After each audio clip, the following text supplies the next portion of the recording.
Microphone check. Mic check. Do what? I don't do that. I'm considered a security You guys risk. couldn't get in? Greg couldn't either? You couldn't get in? Oh, no, Miss Craig can, I have a match. yeah. No, I thought-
The November 21st, 2024 hearing for the Planning and Land Development Regulation Commission is now called to order. And if I could please have everyone please silence any audible devices that you may have. And if you would join me for the Pledge of Allegiance. I pledge allegiance to the flag of the United States of America and to the republic for which it stands, one nation, under God, indivisible, with liberty and justice for all. Good morning, everyone. I'd like to thank you for joining us this morning. And if I could please have the roll call, Ms. Tucker. Good morning, members. Member Craig? Here. Member Shelley? Here. Member Costa? Here. Member Patterson? Here. Member Sixma? Here. Chair Mills? Here. And our current county chair representative is currently vacant. Thank you, Ms. Tucker. We do have minutes from our September 19th, 2024 meeting and our October 17th, 2024 meeting. Do we have any discussion on either one of those minutes? Hearing none, I'll accept the motion. Move to approve both September 19th and October 17th, 2024 minutes. Got a motion on the floor for Ms. Shelley to approve the September 19th, 2024 and the October 17th, 2024 minutes with a second from Mr. Costa. Any discussion on the motion? All those in favor signify by saying aye. Aye. Any opposed? Motion carries unanimously. Okay.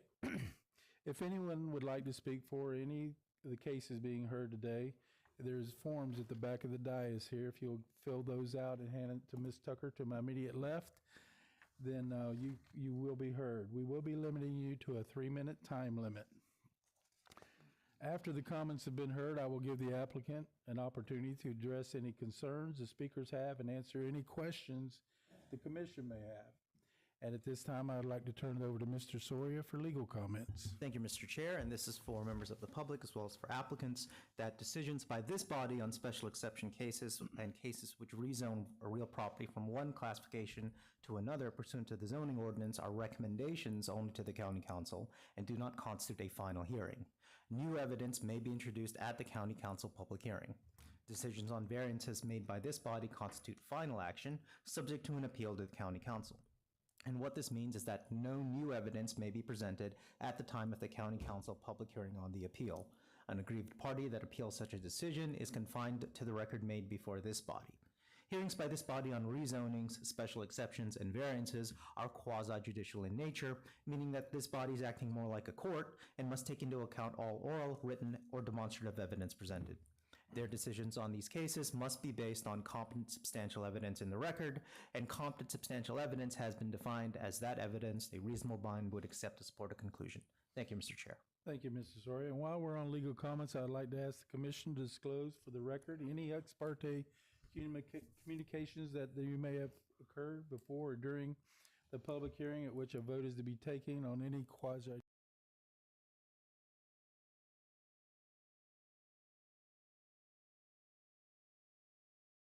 And I have none. Okay, Ms. Smith, do we have any items to be continued or withdrawn? No, sir. Thank you, ma'am. Okay, we do have some unfinished old business, so Ms. Shelley, could I get you to read the first case into the record, please?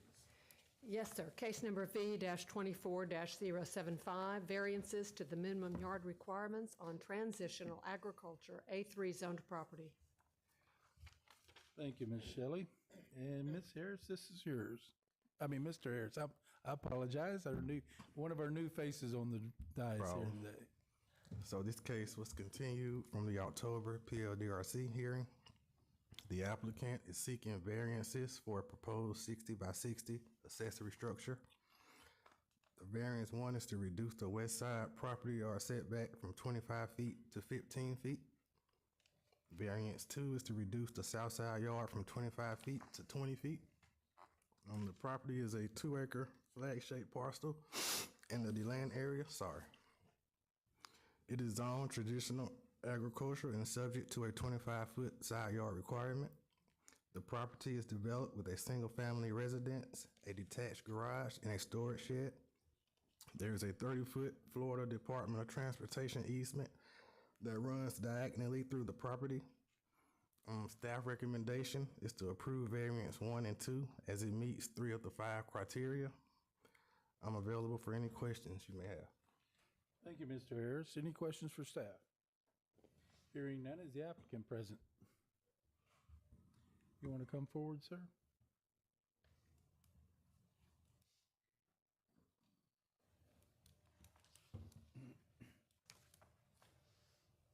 Yes, sir. Could I get your name and address for the record? Keith Anderson, and the address is 2287 North Spring Garden Avenue, DeLand, Florida, 32720. Okay, you've heard the staff report. Anything you'd like to add to that? Nothing. Okay, any questions for the applicant? All right, do we have any public participation for us? Okay, sir, thank you. you. We're going to close the floor for public participation and open up for commission discussion or a motion. I'll make a motion, Mr. Chair. Yes, sir. Make a motion to approve variances 1 and 2 on case number V-24-075. Second. Okay, I've got a motion from Mr. Costa to approve variances 1 and 2 for variance V-24075. And there is no staff conditions on this, correct? Correct. Correct. All right, and a second from Ms. Shelley. Any discussion on the motion? All those in favor signify by saying aye. Aye. Any opposed? Motion carries unanimously. Ms. Shelley, could I get the next case, please? Yes, sir.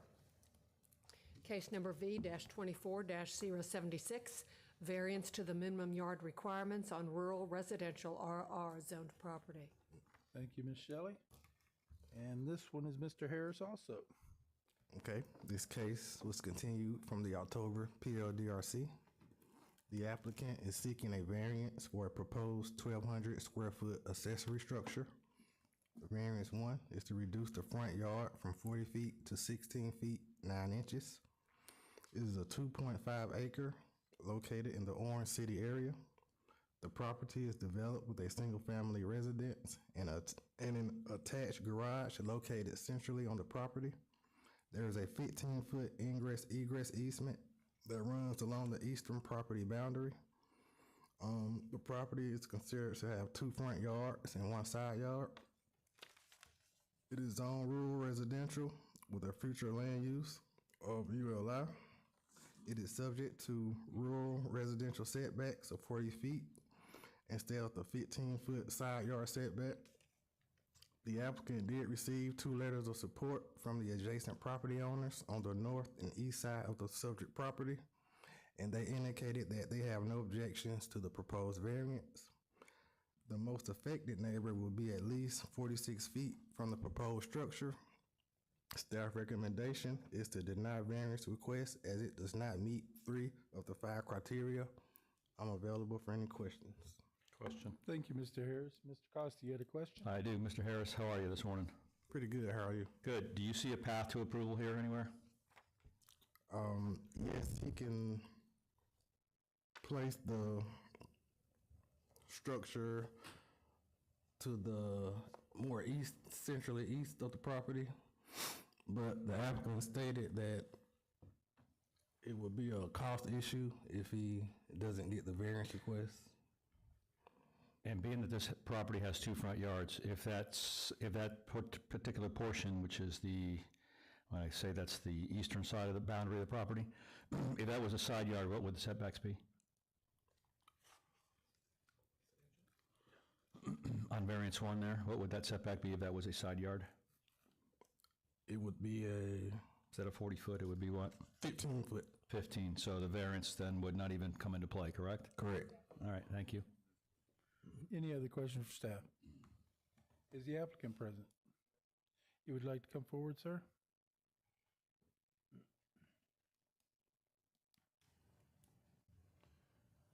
Could I get your name and address for the record?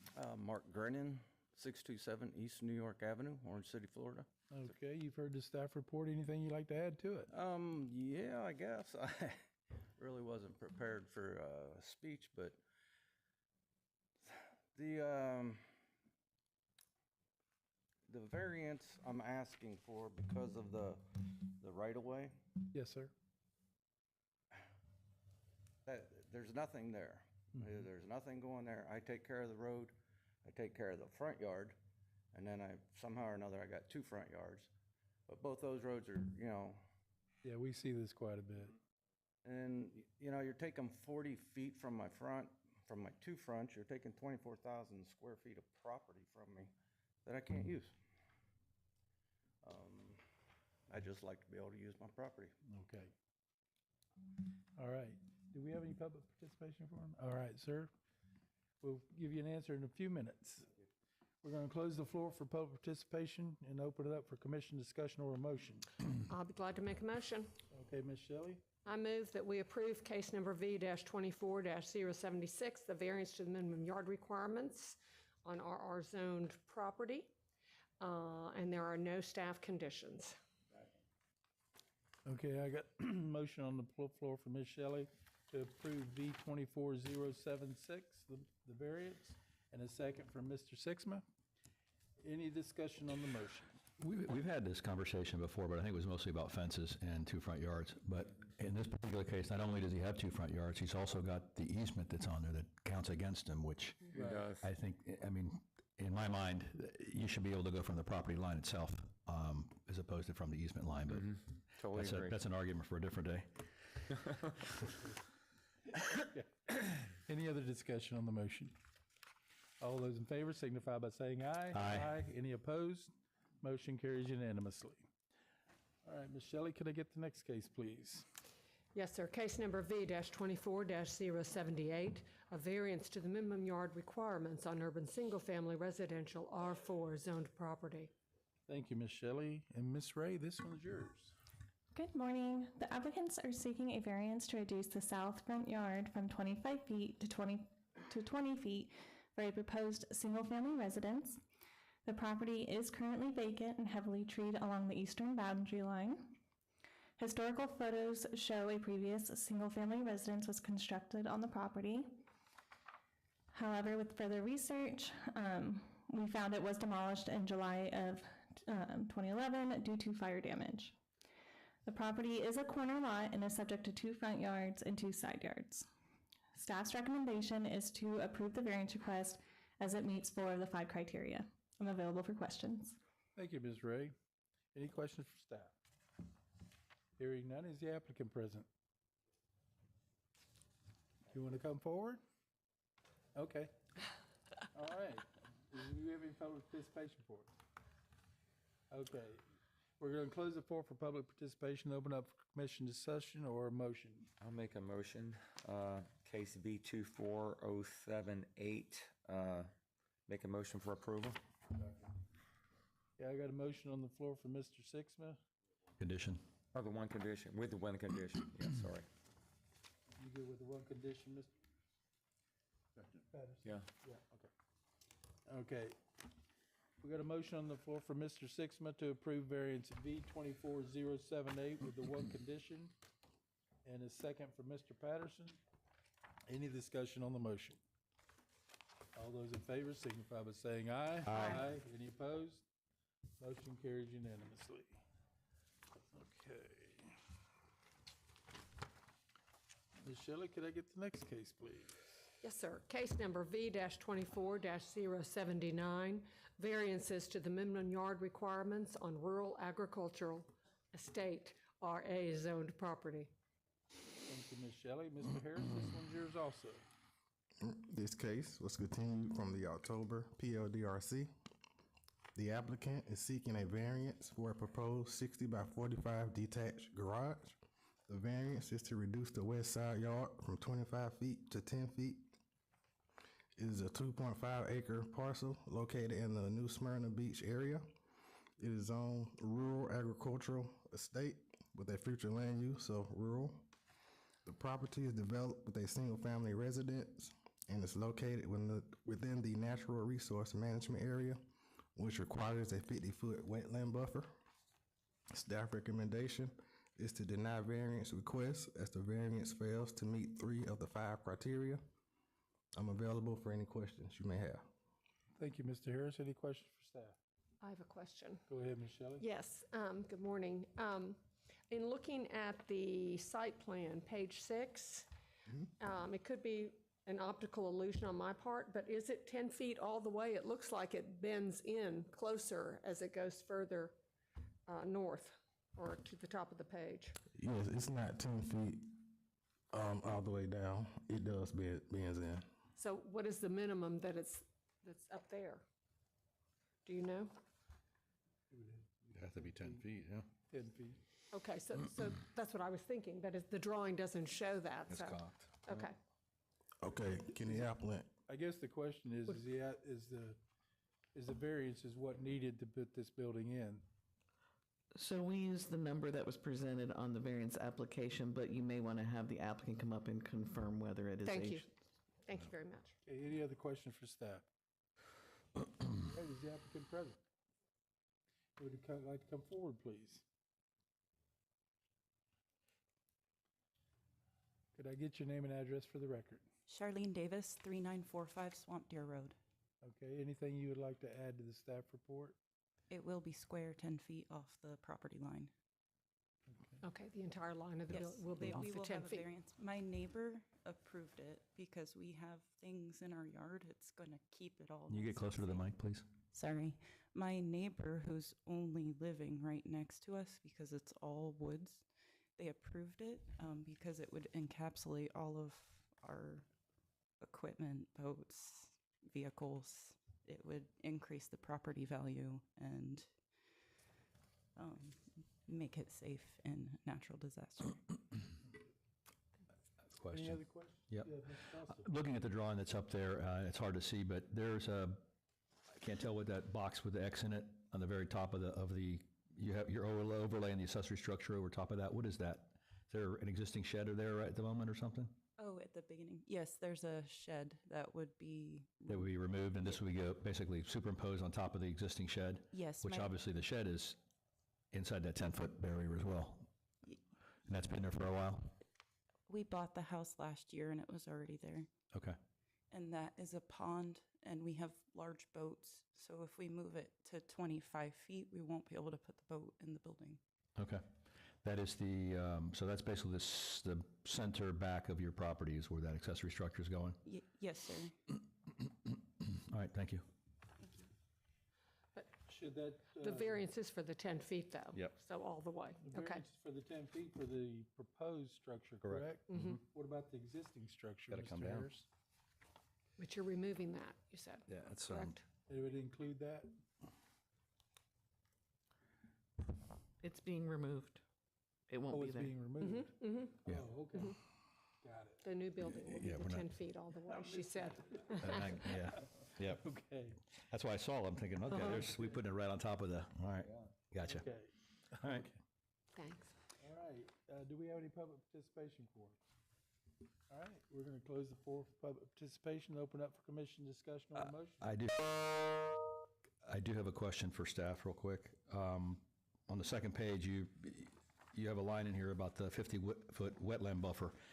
Any bearing whatsoever on where this accessory structure is going regarding the wetland buffer? Or is that just a statement? it's just a statement. It would This not is a affect statement in the- general, okay. Yes.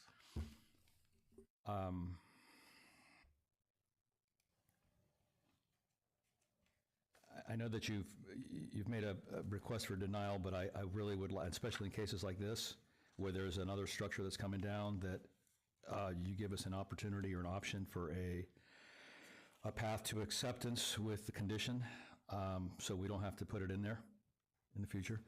And with that, I'd like to make a motion, Mr. Chair, are you ready? Yes, sir. Make a motion that we approve variance request for case number V-24-079, and even though there's not a condition, but with a condition of the existing shed being removed. Second.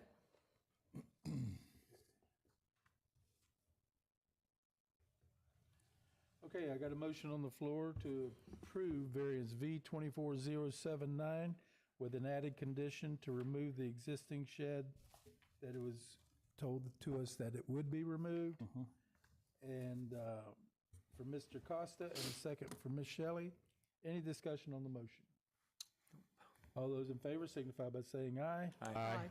Any opposed? Motion carries unanimously. Okay, that takes care of our old unfinished business, so what we'll do is move right into our new business. And Ms. Shelley, could I get the first case, please? Yes. Case number V-24-080, variance to the minimum yard requirements on urban single-family residential R4 zoned property. Thank you, Ms. Shelley. And Mr. Harris, this one is yours. We're breaking you in. Mr. Harris, Seems like this is by busy, fire busy, today. busy. The applicant is seeking a variance for the proposed pergola measuring 24 feet wide, 10 feet deep. Variance 1 is to reduce the front yard from 25 feet to 16 feet. This is a 0.29 acre located in the Ormond Beach area. It is zoned single-family residential with a future land use of urban low intensity. The property is developed with a single-family residence and an attached garage. The rear yard borders the Tomoka River and contains wetlands, which require a 25-foot buffer. Staff recommendation is to approve variance request as it meets 3 of the 5 criteria. I'm available for any questions. Thank you, Mr. Harris. Any questions for staff? Hearing none, is the applicant present?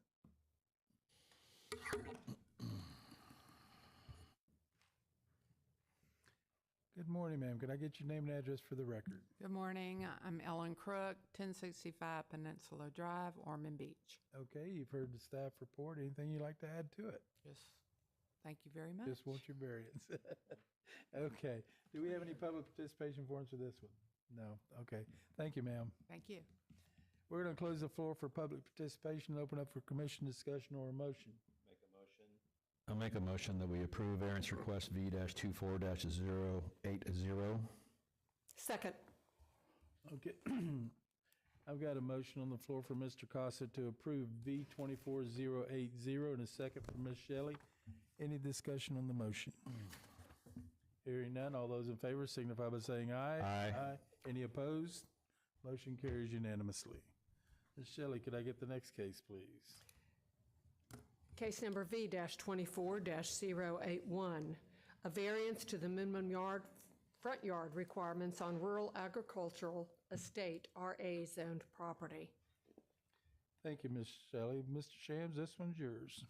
Hi, good morning. Steve Shams at Planning.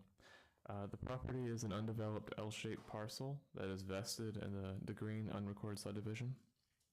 It does contain wetlands on the western portion of the site, which are subject to a 50-foot wetland buffer. The applicant is requesting a variance to reduce the eastern front yard from 45 feet to 30 feet for the proposed home. The applicant proposed the placement of the home to avoid wetland areas and their buffers while also minimizing any potential impacts. Overall, staff recommends approval as the variance meets 3 of the 5 criteria, and I'm available for comment or question. Thank you, Mr. Shams. Any questions for staff? Mr. Shams, they're not encroaching, and they're going to meet their setbacks with the proposed structure to the wetlands? Can you repeat the question? You said there is wetlands here. Are you going to, is this going to encroach or meet the setback to these wetlands with the proposed? So it may impact the wetland buffers, in which case they would need a wetland alteration permit, but they're not going to actually encroach into the wetland. Okay. Yeah, looking at this floor plan, at this layout, they've went to extreme measures. I mean, look at the stair step they have on that side of the house to avoid the wetland buffer. You don't typically see that in construction. Right. Okay. Any other questions for staff? Is the applicant present? You want to come forward, sir?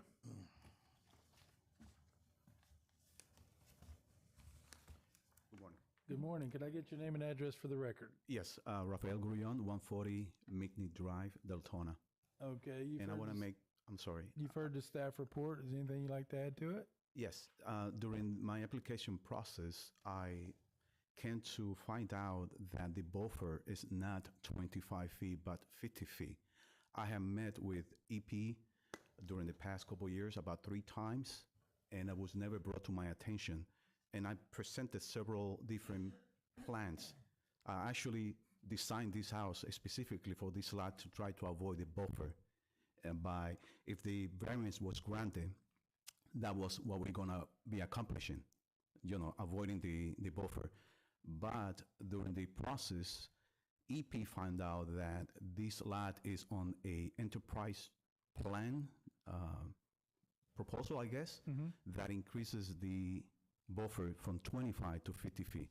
If you see this plot plan was designed with 25 feet buffer. So unfortunately, even if the variance is granted, we will be encroaching into the buffer. So we will be needing a buffer, Wetland. buffer mitigation, that is, from the county. That's the enterprise local agreement, is that what he's talking about? Okay. Yes, that's correct. Got it. Even though I did find out by researching this that and somewhere in there it says that it should be for properties 10 acres and above, that 10 acres and below should be exempt from this. And from here, I was planning to stop by EP office to see if they could give me further clarification on that. Got it. So you realize you will have to get additional approval in order to move forward, even if you were to get the variance?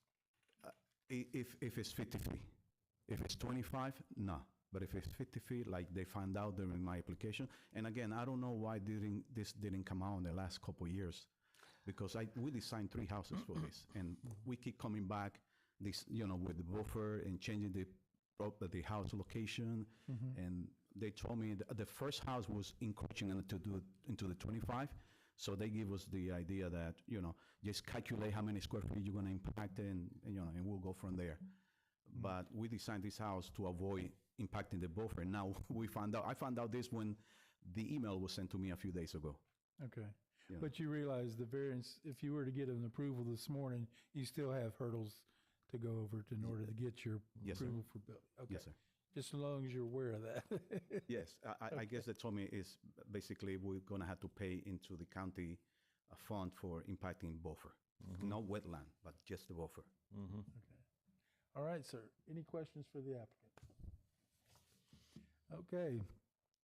Do we have any public participation forums? Okay. You can have a seat, sir. Thank We're you, going to close the floor for public participation and open up for commission discussion or a motion. Ms. Craig, did you have a question?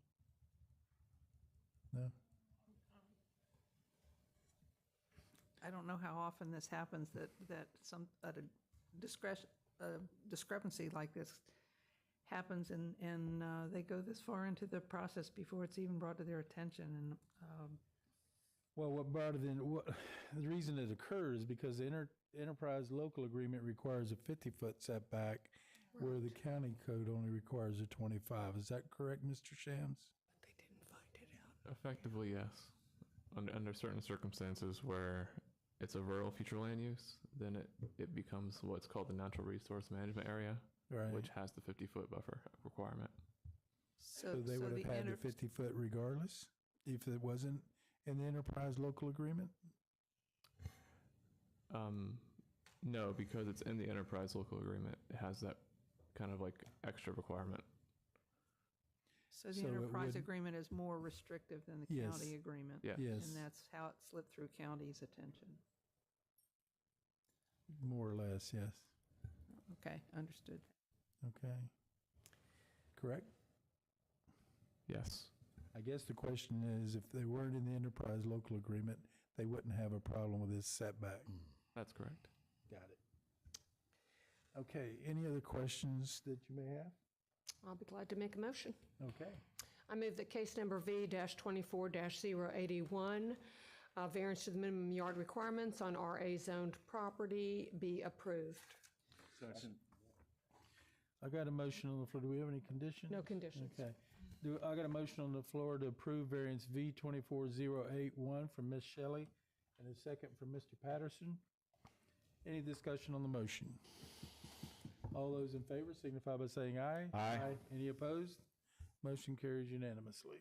All right. Going to move right into our next one, Ms. Shelley. Case number V-25-001, a variance to the minimum yard requirements on transitional agriculture A3 zoned property. Thank you, Ms. Shelley. Mr. Shams, this one's yours.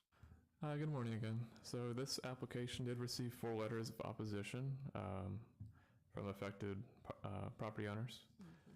The site is approximately one acre in area and is currently developed with a 2,200 square foot home in the central area of the site. The applicant is proposing to construct a 2,400 square foot accessory building on the north side of the site.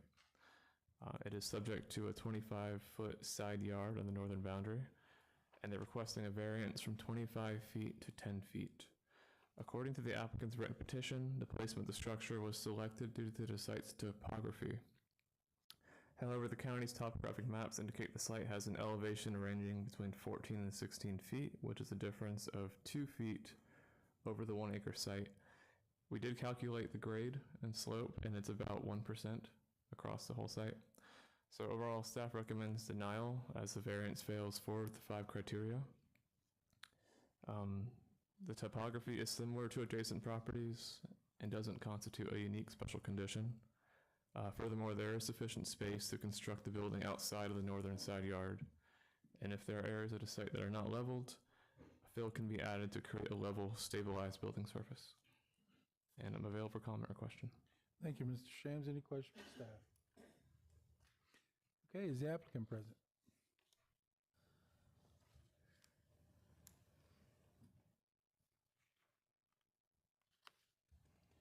Good morning, sir. Could I get your name and address for the record? Steve Smith, 2748 Blue Heron Village, DeLand, Florida.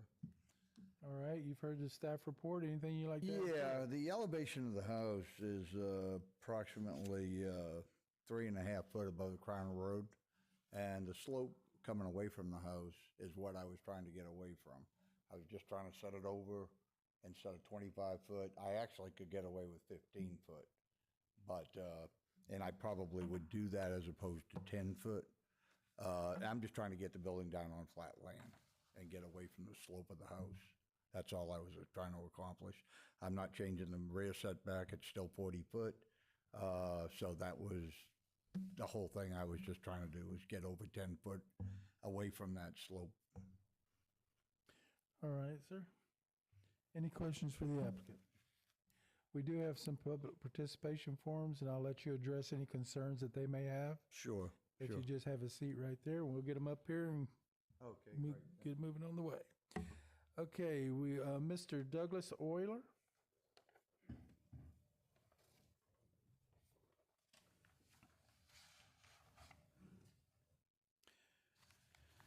Good morning, sir. Could I get your name and address for the record? Good morning, sir.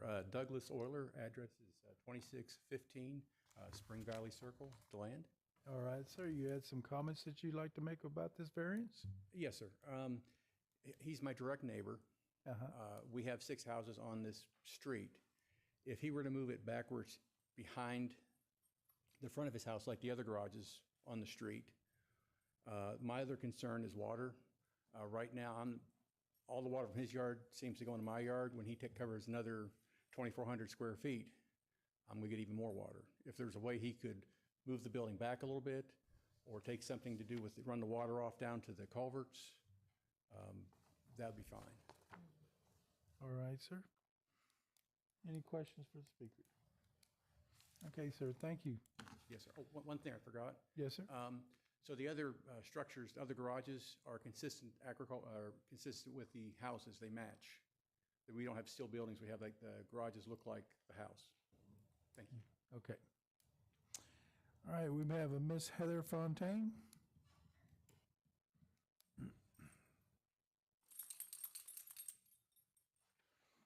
Good morning. Could I get your name and address for the record? Heather Fontaine, 1957 Marsh Hen Village. Okay, if I could get you to speak in the mic, but 1957 Marsh Hen Village. Okay. You'd like to comment on this variance? I do. I also want to state that I did file a statement of opposition in addition to my next door neighbor, John Gotch, at 1963 Marsh Hen Village, and he's requested that I serve as his proxy today because he's working.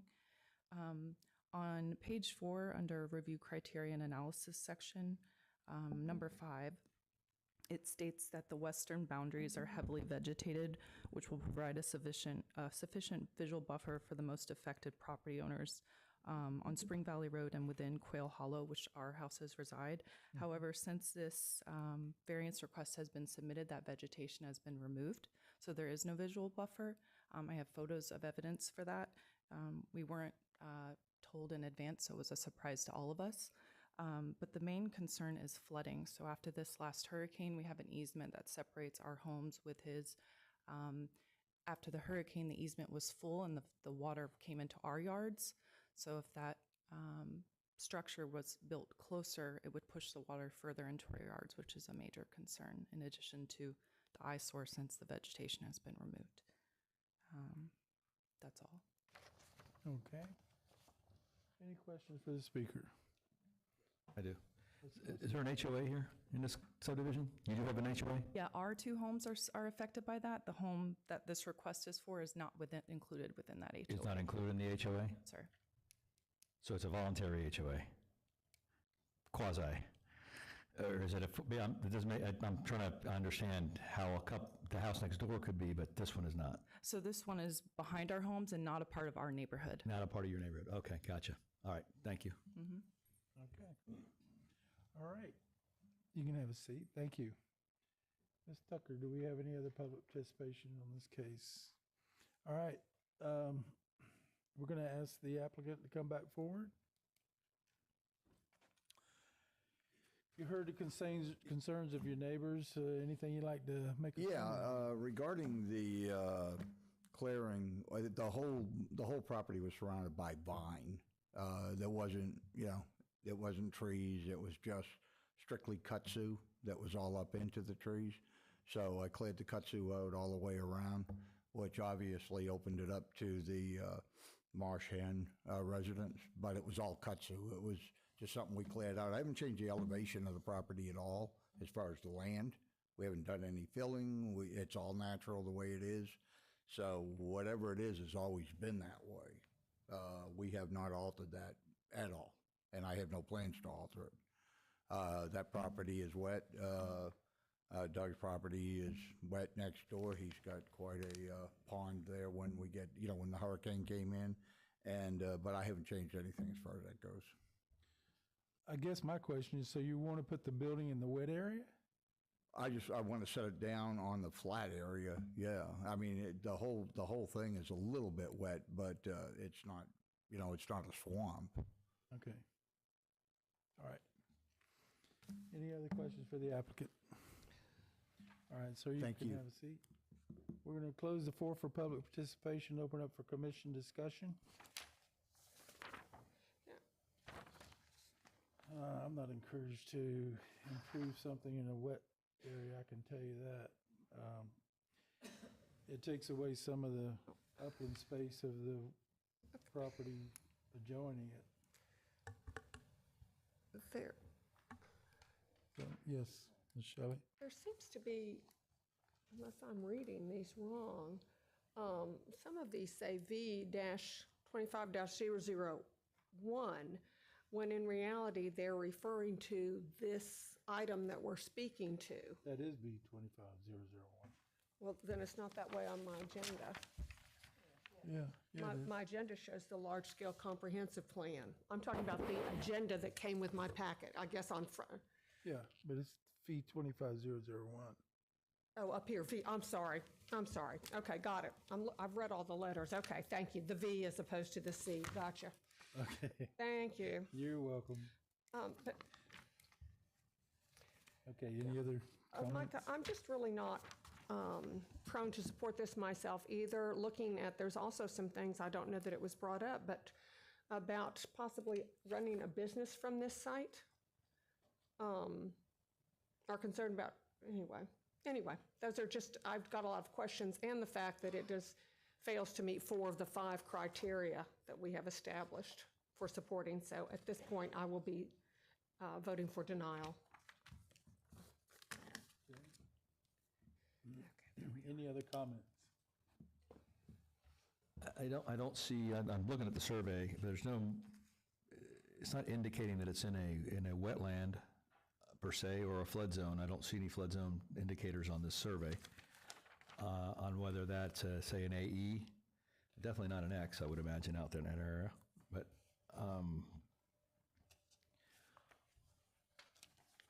and the distance from the house, I don't see that the extra 15 foot, the variance is 20, the 25 foot is a setback, and you're asking for 10. He said he could live with 15, which means it's a 10-foot variance at that point. which would put it closer to the house, but I don't see that you would have had that much slope, so that should be flatter land. Maybe I'm missing something here on the aerials as far as location of this building and where it could potentially go. So I'm looking at, there's one picture on page 10. Yeah, but if, in reference to what you're saying, if he were to meet the 25 foot, he could still have room to put it in.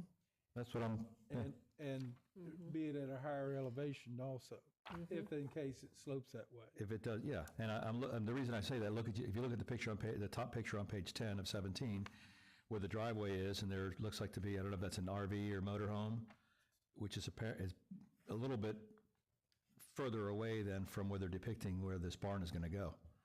So between the Shell Road and that RV, I think it looks like pretty flat land, at least from the picture. They would put it in there without any variance required. That's what I'm saying. You know, Yeah. I mean, I'm not entitled to approve the variance. Yeah, I'm not seeing a hardship here for a variance, honestly. Personally. Mr. Sawyer, do we have to make a motion in the affirmative? In the affirmative, yes. So we would request, if the council does not want to grant it, I would request that someone make a motion to deny the variance. So we've got, your decision is based off of an affirmative motion and based on the facts presented and the lack of substantial evidence to meet the criteria. Got it. Who wants to tackle it?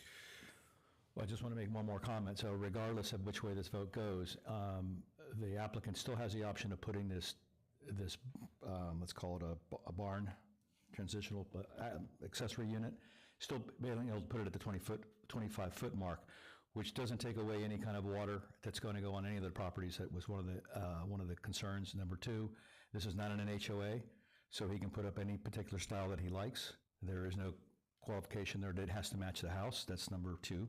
And so number three is that we're arguing here over about 15 feet, give or take.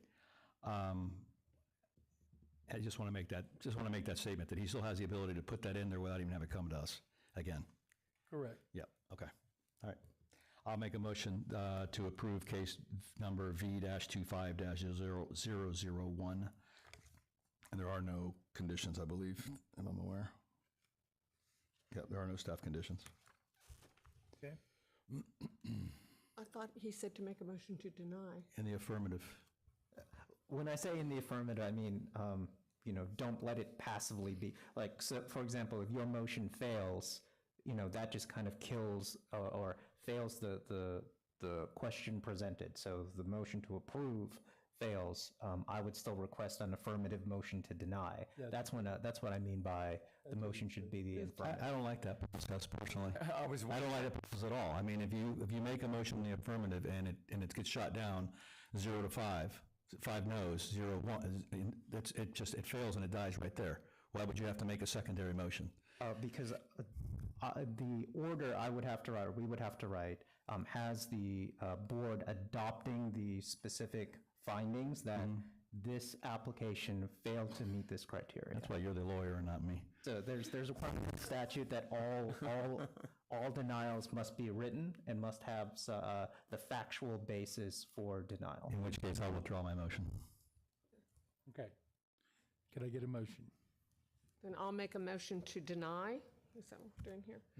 Case number V-25-001. Second.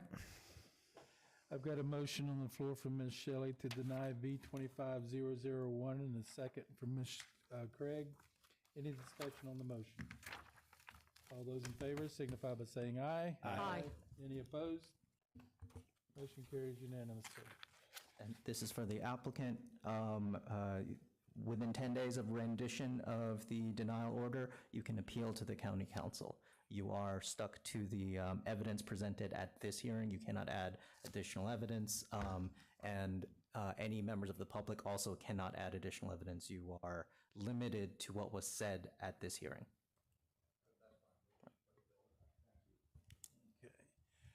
Ms. Shelley, could I get the next case, please? Yes. Case number V-25-002, variance to the minimum yard requirements on urban mobile home MH5 zoned property. Thank you, Ms. Shelley. Mr. Harris, this one's yours.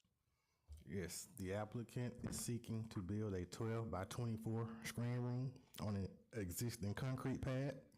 The variance is to reduce the waterfront yard setback from 25 feet to 10.1 feet.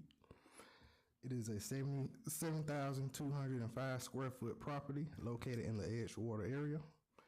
It is on urban mobile home and developed with a manufactured home built in 1989. The parcel is a canal front lot within the Mosquito Lagoon local plan. There is the presence of wetlands on site, which require a 25-foot buffer. The entire parcel is within a flood zone, which requires compliance with Class 2 stormwater requirements during the building process. The existing concrete pad where the screen room is proposed has been in place for 43 years and is located within the waterfront yard, which requires the 25-foot setback. A letter of support was received from Penny and Tom Hauser, and even though they are not adjoining neighbors, they do approve of this variance. Staff recommendation is to approve variance request with one condition, as it meets 4 of the 5 criteria. The applicant must obtain a Class 2 stormwater permit during the building permit process. I'm available for any questions. Any questions for staff? Hearing none, is the applicant present? Would you like to come forward?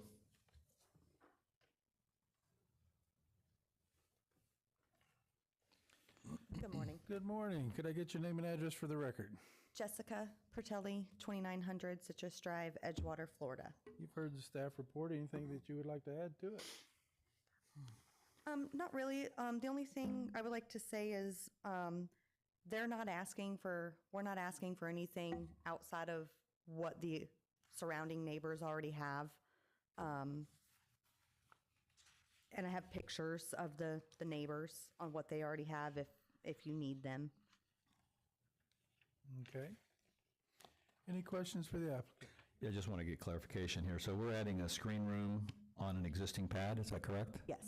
Okay. And what was there prior? Just the pad, or was there? Just the concrete. Just the concrete? Mhm. Okay, thank you. You're welcome. Okay. We do have some public participation forms, so what, if you just want to have a seat, I'll give you a chance for rebuttal after the fact. Yes. And we're going to get Mr. Jeff Zalabak. Oh, they're with me. They're the owners.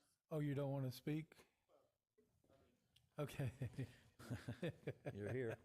They're here. They give me a form. You're it now.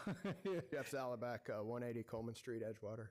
All right, sir. Is there anything you'd like to add to this case? There really isn't. The pictures that we had show the neighbors have screen or patio covers to the same frontage that we were asking for.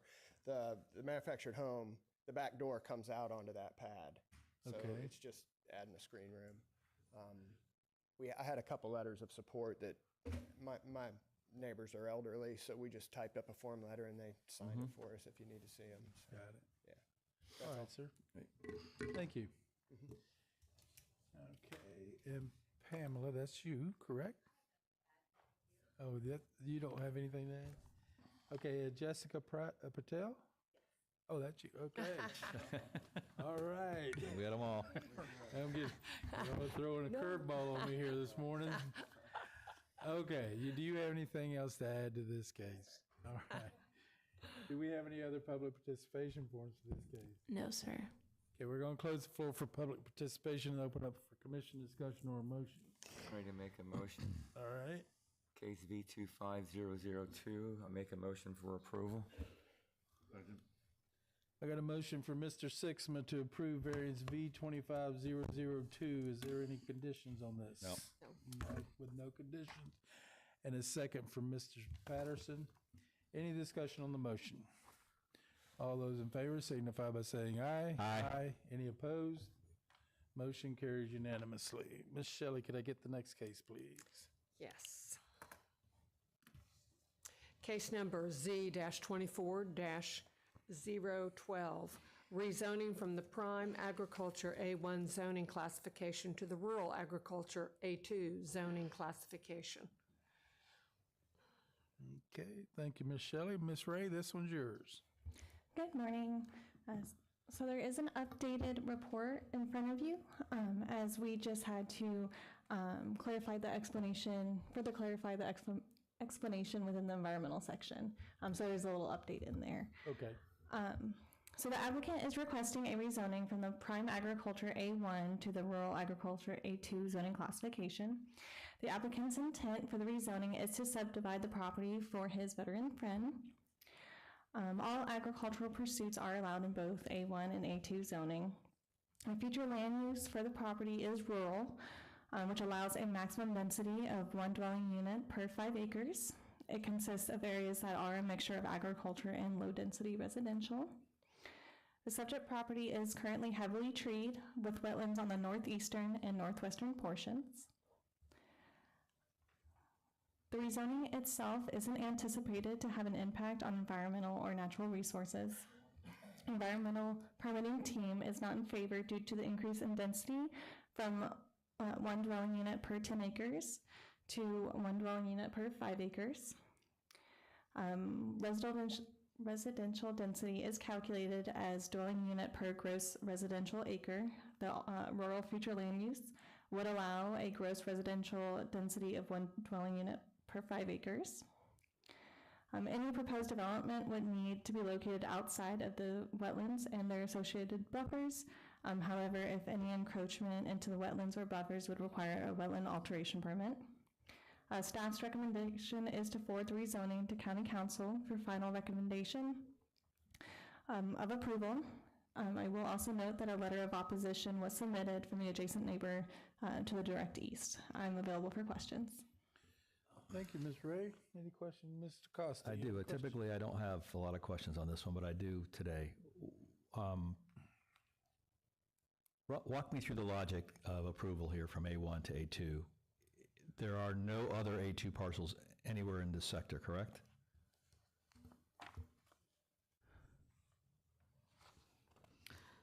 So when we're looking at changes, we look to our future land use map. Okay. In this case, the future land use map is not AR, which would be 1 to 10. It's rural, which is 1 to 5 acres.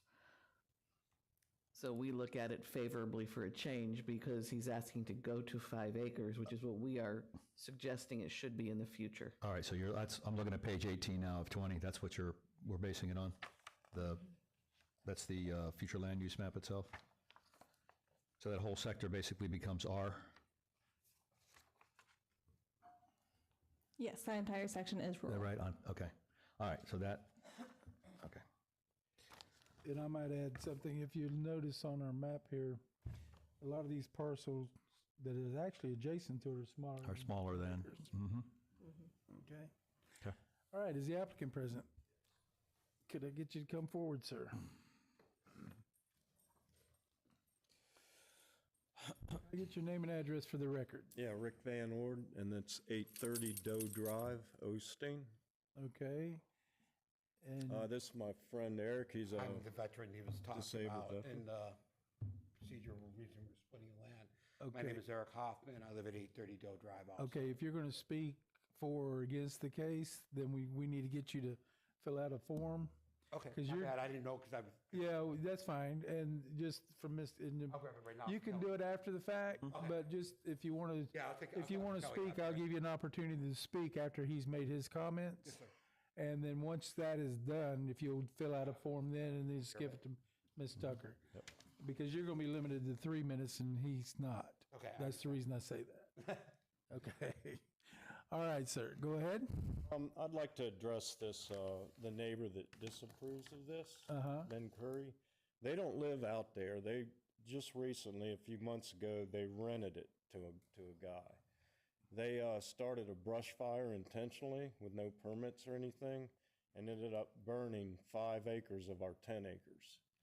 And the forestry department had to cut 1,700 feet of forest trench to stop the fire through our property. and it ruined killed between 75 and 150 trees on our property. And it also burned out all the brush, which we bought that because we liked the fact that it was thick wooded, and you couldn't see any neighbors, and we would put nature trails maybe through it or something. And so now we tried to settle with them, out of court, and they refused to even deal with us. So it's going to, go through a lawyer, and there will be a lawsuit filed. So this is just them being vindictive is all this is for them. The rest of the neighbors out there have no problem with this at all. Okay. But did you have anything to add to the staff report as far as the approval of this rezoning classification? I guess just to further that the reason we're doing this is a long-term buddy of mine, and he's a disabled veteran and requires some assistance occasionally, and this is where we want to retire, as neighbors. Right. And that's why we wanted to split it to 2 5-acre lots. Okay. All right. Well, any question for the applicant? Okay. We're going to give your partner there a chance to speak, and do we have any other public participation forums? And after he's done, obviously he's speaking for you, so we're going to close the floor for public participation. Go ahead, sir. Your name and address for the record. Yes, my name is Eric Hoffman. My address is 830 Doe Drive East, Osteen, Florida, 32764. As Rick just explained, the reason we're trying to do this, I'm 100% service-connected disabled vet. In fact, in the last year, I've been through 2 major back operations. I have what they call a zipper scar on my back where they have to go in, and it's been a mess. I had major issues trying to take care of myself. I owned a home in Flagler Beach on the beach, but it's 3 stories high, and I'm lucky if I can make 4 steps. So with the fact that my family, my mom's 88, she can't take care of him. My brother's got his kids and his wife, I need somebody to assist me at times. Now, Roscoe, my service animal, is great, but he can't change bandages. He can't make food for me. The reason we're trying to do this is so I can have my own little place again. And when my, inevitable death occurs, I can pass this on to my daughter as a legacy for her to live there with her family when she has one. Okay. So basically all we're trying to do is he's trying to help me out, and I'm just trying to have a little piece of the life I had before my disabilities have taken over and not affording me the opportunity to live where I wanted to because of my disabilities. Okay. All right, sir. Well, thank you for your comments. Appreciate it. And I'll head over there right now and take care of that. Okay, yeah, now if you need to fill out a form for Miss Tucker over there, so she don't chop my head off there. Yeah, I don't want to be. Oh, that's my sidekick over there. We don't want to get her upset. Anyway, we're going to close the floor for public participation and open up for commission discussion or a motion. I'm ready to make a motion, Mr. Chair. Yes, sir. Forward the rezoning application case number Z-24-012 to the County Council for final action with a recommendation of approval. Second. Okay, I got a motion from Mr. Costa to forward the rezoning application case number Z-24-012 to the County Council for final action with recommendation of approval, and a second from Ms. Shelley. Any discussion on the motion? All those in favor signify by saying aye. Aye. Any opposed? Motion carries unanimously. Okay. What we're going to do here, are these two tied? No. No. No, they're not tied yet. Okay, Ms. Shelley, can I get the next case, please? Yes, sir. Case number S-24-012, a special exception for temporary campsites on prime agriculture A1 and forestry resource FR zoned property. Thank you, Ms. Shelley. Ms. Ray, this one's yours. Good morning again. The applicant is requesting a special exception for a renewal of the Vietnam Legacy Vets temporary campsites. The property is split zoned prime agriculture and forestry resource. The temporary campsites will be located in the A1 portion of the property, which is approximately 6 acres. The property has been used as a temporary campsite for approximately 22 years now. There have been 3 previous renewals since the initial approval in 2002.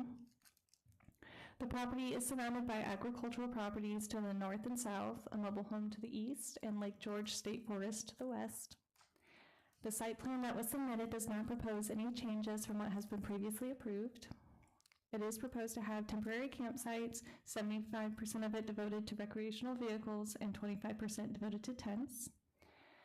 The temporary campsites are not likely to affect the natural environment or cause excessive pollution. Environmental permitting has reviewed the request and has no objection because it proposes no change of impact.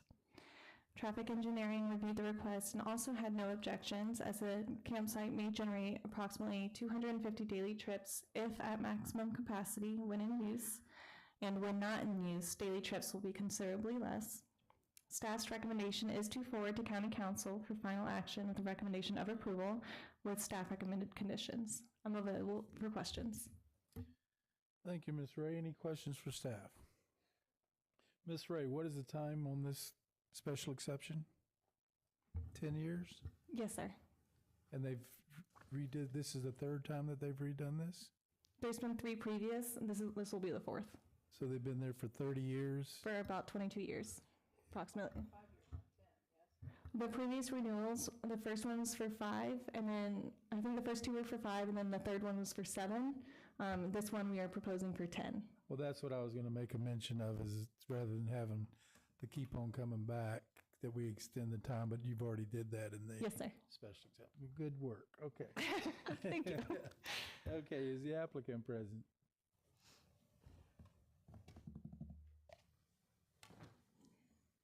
Good morning. Good morning, everyone. For the record, Jessica Gowickoff, Law Firm, 1 Daytona Boulevard. This has been a temporary campground since I was in 2nd grade. No changes proposed here. Very simple. We've got a detailed survey. I think part of the check-in process is just so we can get fire out there, make sure everything still looks good on their side, see if there are any tweaks or improvements needed. There's no change in operation, so we're just going through and getting the renewal again, and we're here for any questions. Okay, thank you, Ms. Go. Any questions for the applicant? Okay, do we have any public participation for him? All right, we're going to close the floor for public participation. Open up for commission discussion or a motion. I'll be glad to make a, go ahead.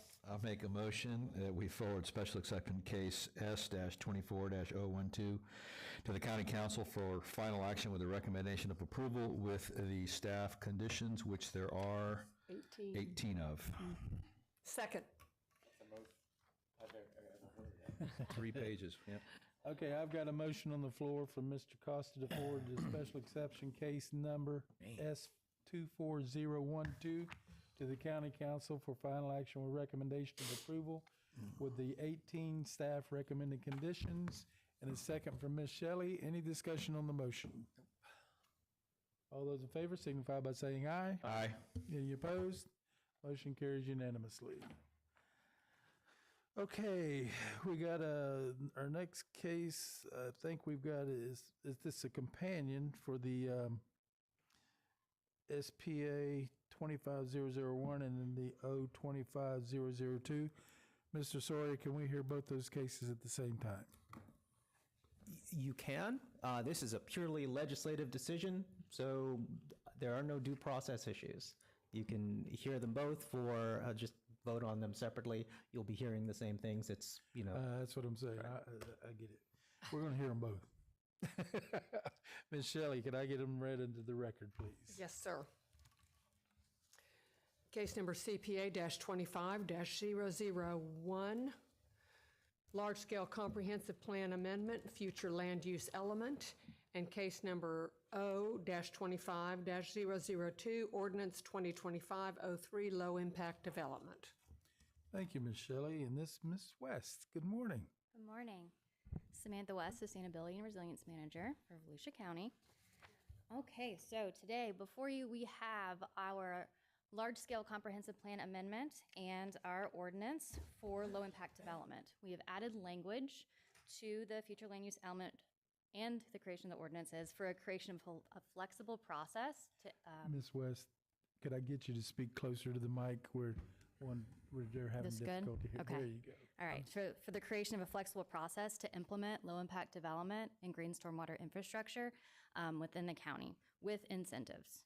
So in front of you, you have a timeline of this whole process we've gone through. From August 2022 to June 2023, we had a $75,000 grant from the Florida Department of Economic Opportunity to develop a regional guidebook for low-impact development and give us baseline ordinance recommendations.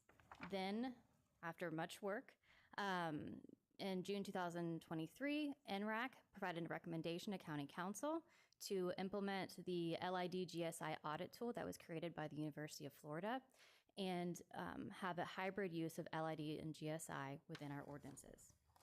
In October, the County Council provided direction to staff to go through that LID and GSI audit tool and create a voluntary LID and GSI practices with incentives within our ordinances. Then, November 2023 through August 2024, so about 9 months, it took county staff to go through that audit of our entire code, including the comprehensive plan, zoning ordinance, and land development code, to look for barriers and opportunities for creation of incentives within those documents. We also created an LID guidance manual to go with this. August 2024 through November, it's gone through NRAC multiple times. We had stakeholder and citizen comments as well. These are just a timeline of how many times we have spoken about low impact development at NRAC. The 3 timelines in 2024 are when they looked at the documents before you today specifically. Okay, so the structure of the implementation is that we have the comp plan changes to encourage the practices, and then we have the zoning ordinance land development code changes to set those standards. And then we have the development of that LID guidance manuals that has all the details and specific regulations with the incentives and maintenance requirements. And there's a matrix within that manual that is like a quick snapshot for a developer or someone to use to see all of those requirements. Okay, within the future land use element amendment itself, we have clarified and added some definitions. We now are allowing conservation subdivisions within urban residential land use designations. Before, it was only allowed within or adjacent to the eco overlay. So we're trying to expand that to allow that for more places.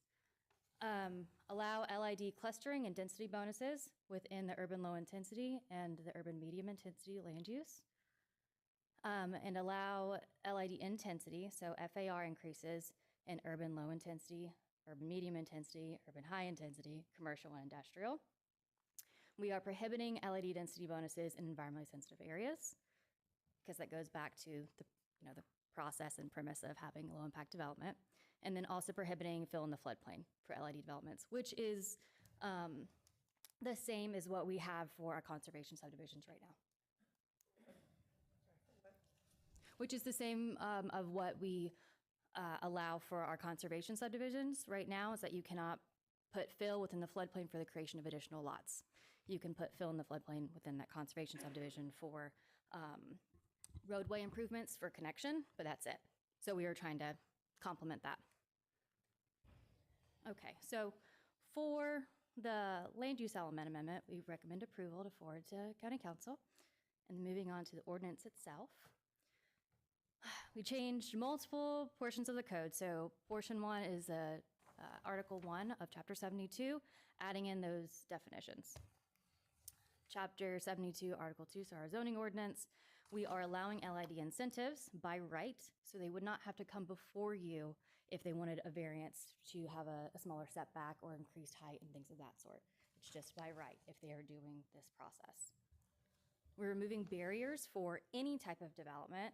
So within the zoning ordinance right now, you have a requirement for a non-mountable 6-inch curb for a landscape island within a parking lot.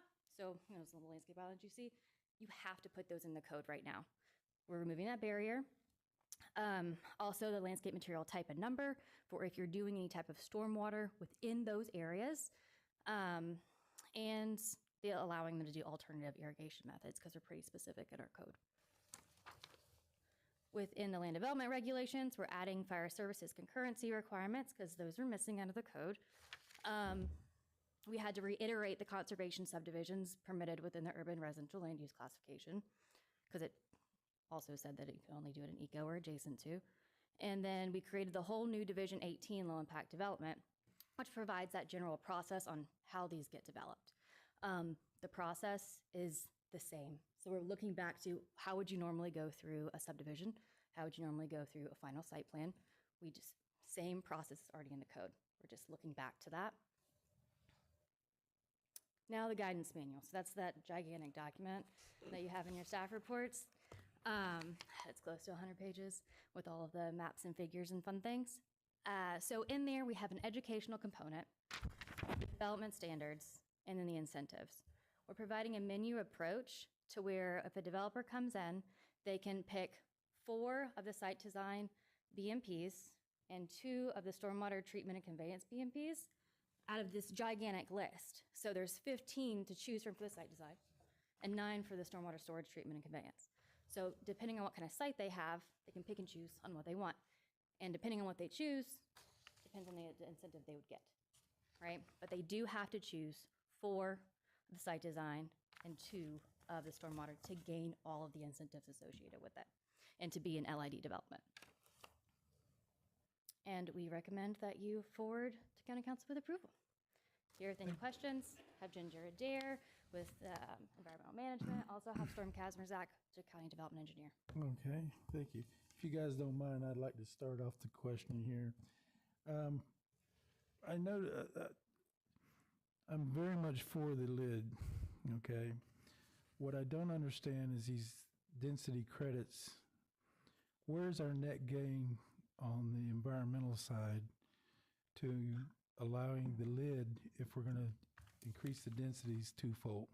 Okay, so there are only specific, if you do a certain BMP, best management practice, whatever one you choose, only specific ones allow a density bonus. And the density bonus is, the whole point is to cluster and use less of the land for your development so you can leave the rest of it open for open space, stormwater management, all of that type of thing. So that's what we're trying to do. And that's kind of what we have already within our conservation subdivision that's in our code, that they have that ability to do that. But aren't you using some of your, in this plan, some of your open space for your stormwater? You could be using it for your stormwater. That's the whole point, is to do multiple smaller stormwater areas throughout the site to kind of make that flow not as fast and just to make it all over the site as opposed to one gigantic pond. So yes, some of your area would be used for stormwater. That's kind of what we're going for, but you're using less of the site. So the first part of it is that you're looking at your overall site for the design and identifying that best place to put the development, and we're giving you that flexibility to push it all in that smaller area, which, as you guys have seen, a lot of the developments that are going through right now are those smaller lots, but they have to come through and do a PUD, come through you and say, hey, are we allowed to do this? But this is allowing them to do it without going through a board, besides the Development Review Committee, but not a public hearing like this, and it lessens the process for it and gives them that density bonus. Okay, I guess my question is why hasn't this been looked at as a requirement? I mean, last Tuesday evening, we spent over 4 hours of conversation on this, and I think it was spoken very loudly as to what people thought about what they wanted. And increasing density wasn't one of those, but yet a lot of the principles in LID is what they actually wanted. And so that, in saying that, we're addressing stormwater, but when you increase the densities, you also increase the reclaimed water that's coming back in reuse. So this is back to my original question. Where are we getting the environmental plus out of this to justify increasing these densities? Good morning, Ginger Adair, Environmental Management Director. 2 things you sort of touched on.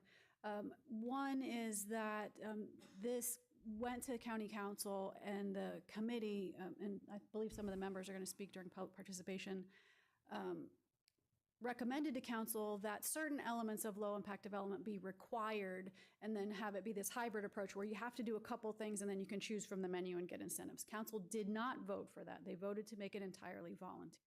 So that's why what you're seeing today is entirely voluntary. That's the direction we got from council.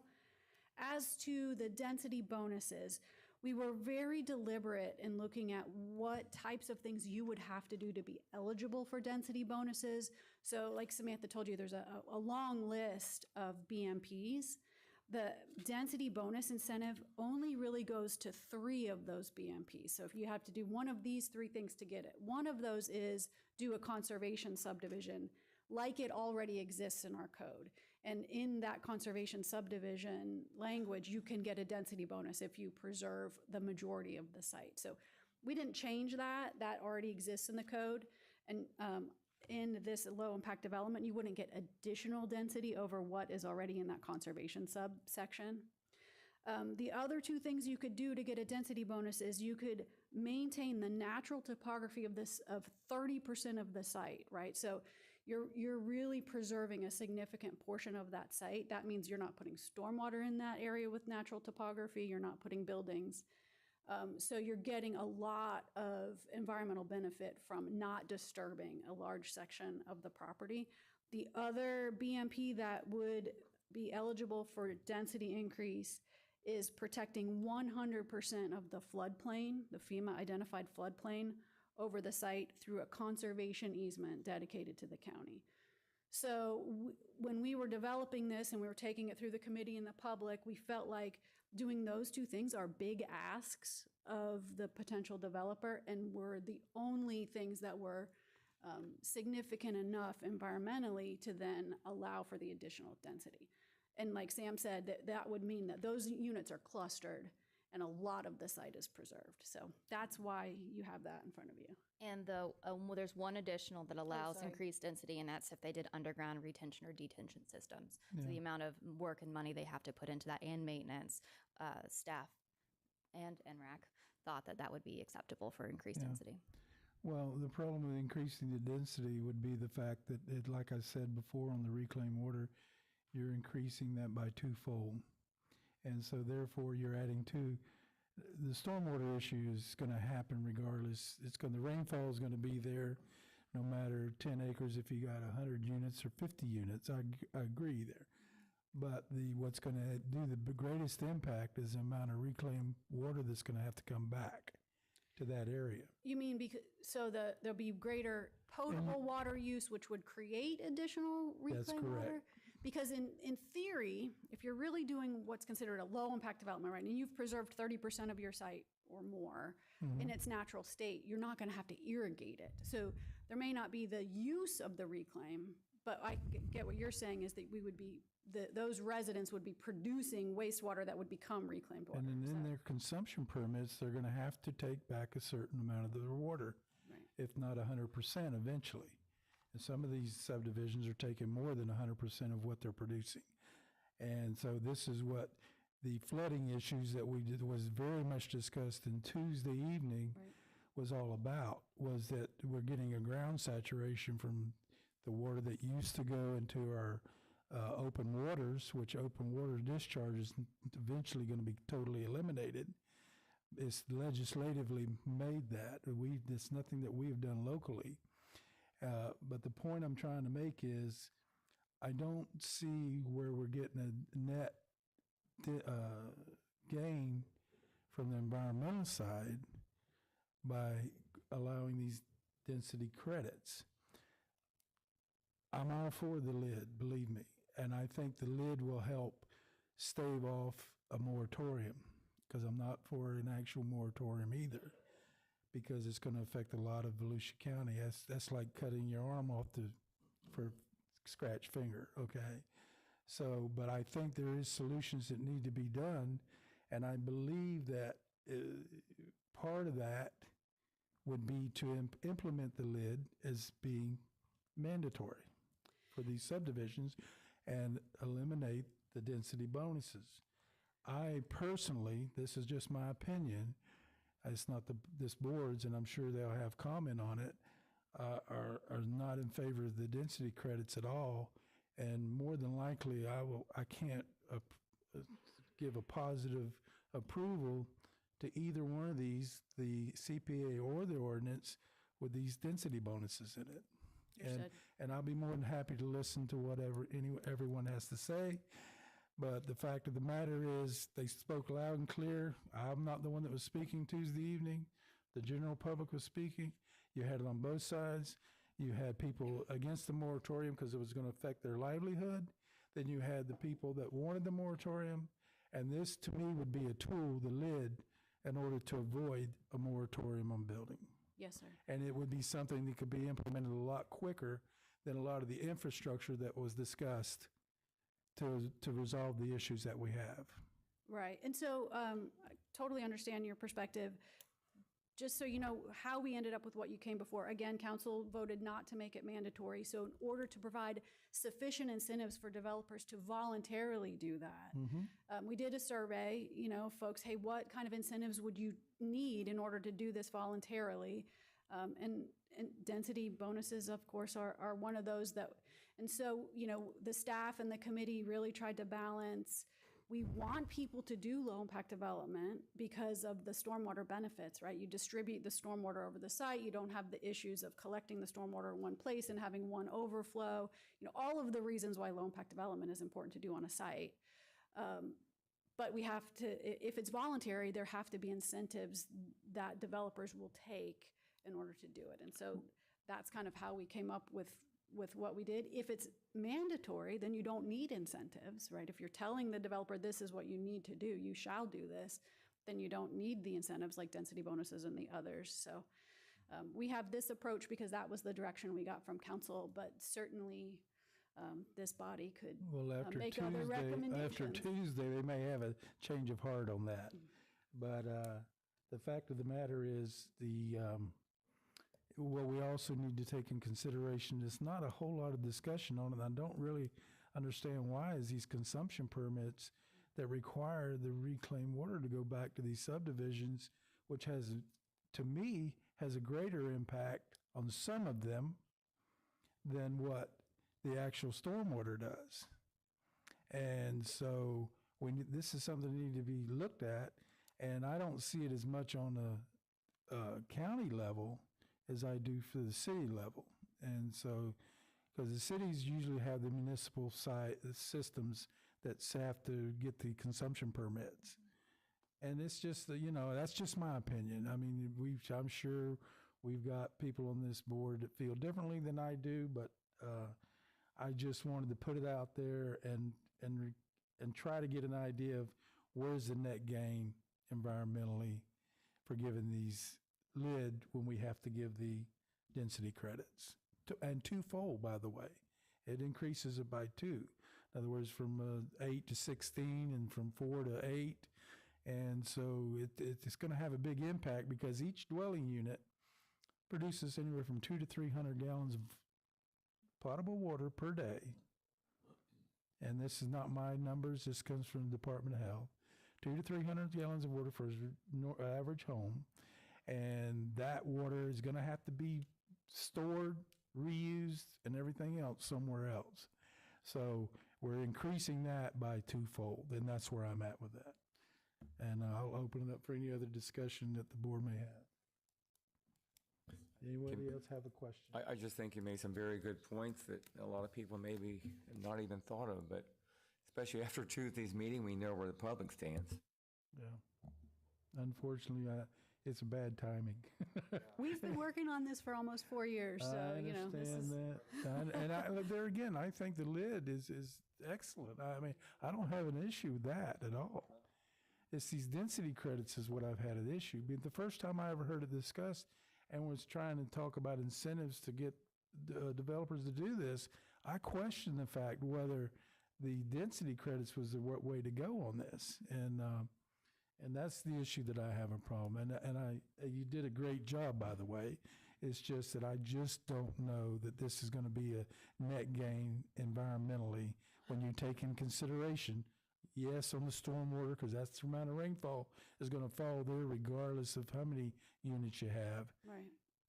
You have to take into consideration of what these consumption permits are going to add more water to that area also because of the additional units.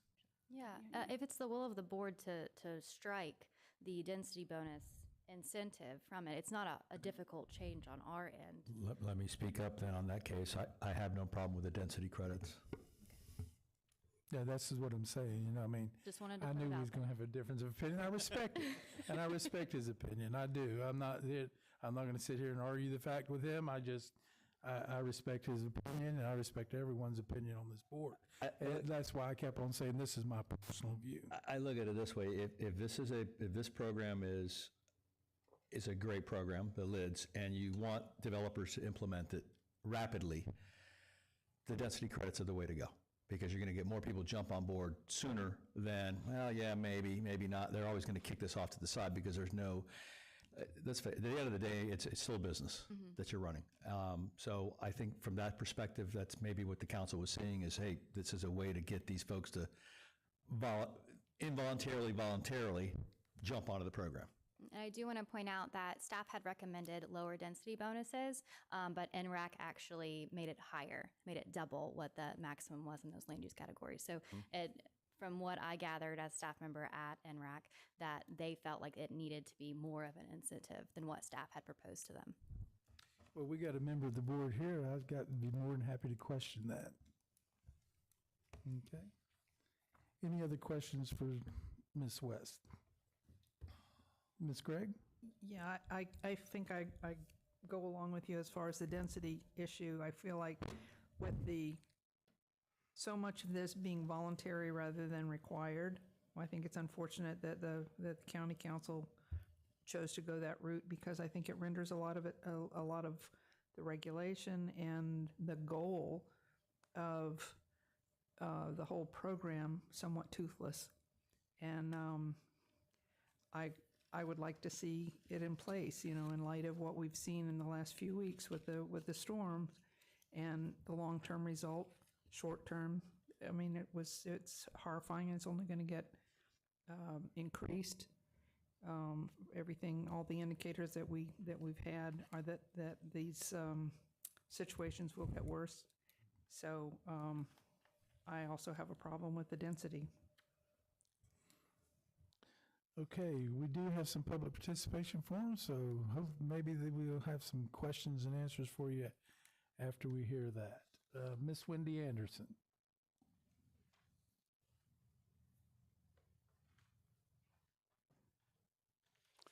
You know what?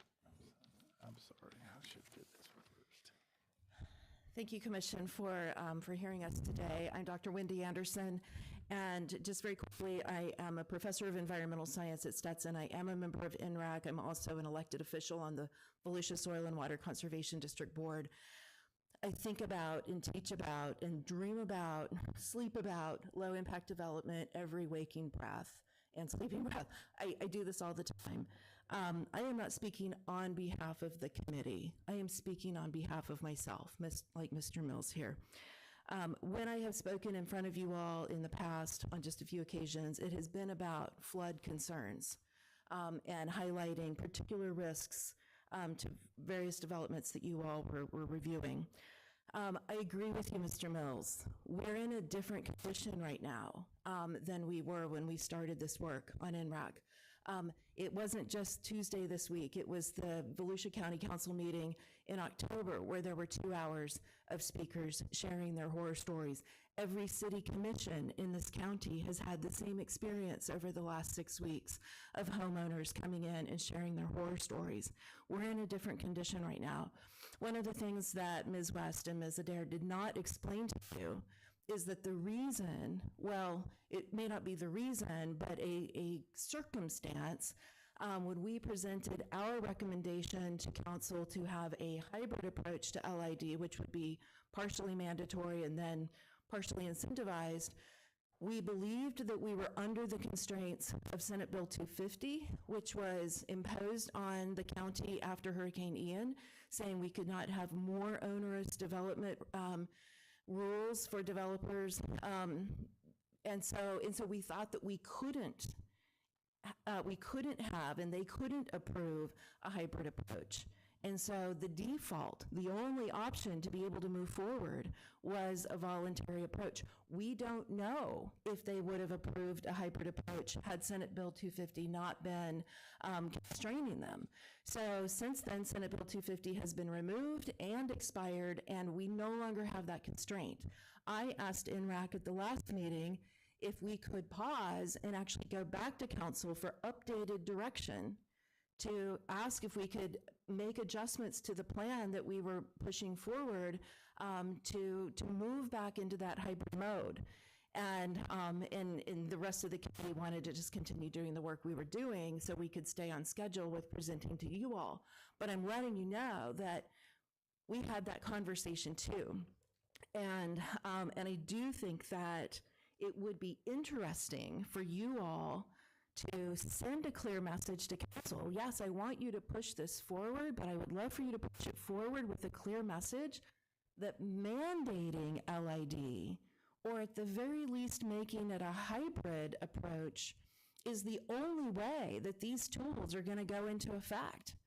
Having incentives, are lovely, but we've had conservation subdivisions as an option on the books for 20 years, and we just now have the first one moving through the system.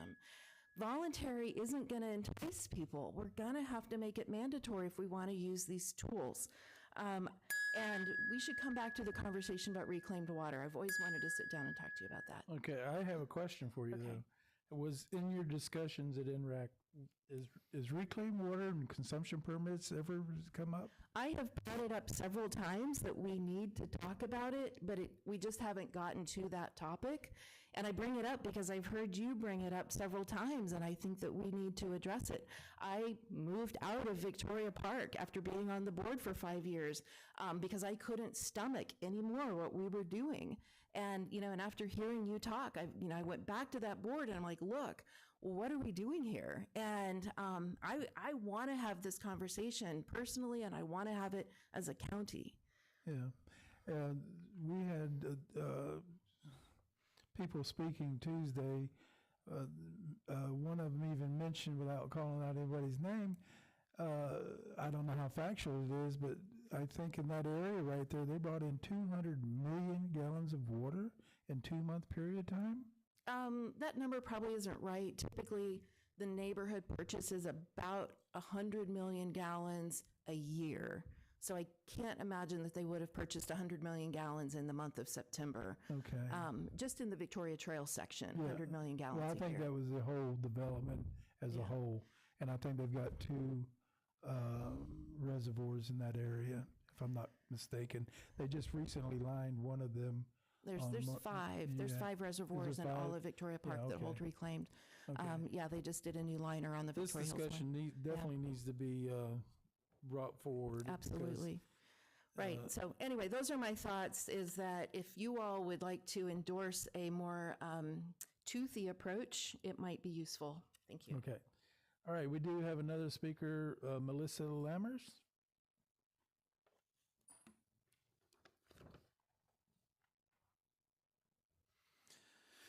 Good morning. Melissa Lammers, 10 Wisteria Drive, Ormond Beach, Florida, excuse me, which is actually Ormond by the Sea in unincorporated Volusia County. Thank you very much. I chair the Environmental and Natural Resources Advisory Committee, NRAC, which, as you've seen, has devoted a number of meetings to low-impact development and green stormwater infrastructure. In October of 2023, as Dr. Anderson just said, we recommended to the County Council a hybrid approach to implementing LID, which would have consisted of developers being required to adopt 2 of the best management practices, and then if they did more, they could have incentives. And this was, the idea behind it, of course, was to get adoption going in a big way. But because of Florida Senate Bill 250, the council couldn't approve our initial recommendation and instead directed staff and NRAC to develop a voluntary incentive-based approach to LID.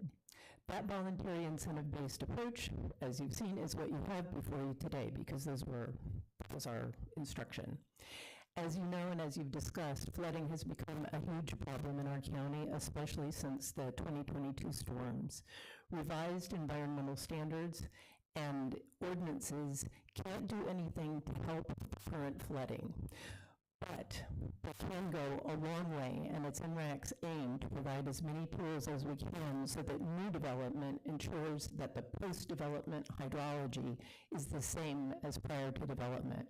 No change to that, which greatly minimizes the chances for future flooding. LID begins in the design phase. It's not a retrofit, and it seeks to mimic or preserve the natural drainage processes in order to manage stormwater. Green infrastructure includes natural or living features or design structures to mimic those living features that perform critical natural processes or services.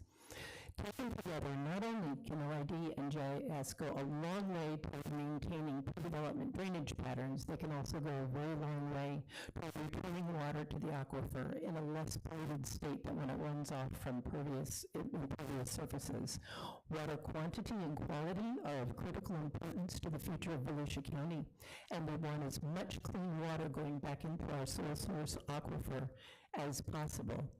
So again, our ordinance currently before you is entirely voluntary with incentives that NRAC believed were compelling. We have a number of developers on our 14-member committee to adopt LID and GI practices. We thought it would be a win-win under the strictures that as a county we faced at the time of developing these, and we had hoped you would agree with that. Additionally, and this is me speaking very personally, not as the chair of NRAC, I also would hope that the county council would revisit this topic outside the constraints of SB 250. And I say one more thing, Chair, thank you. But I will also say that as a 14-member multidisciplinary committee, NRAC has very broad, it mimics our society.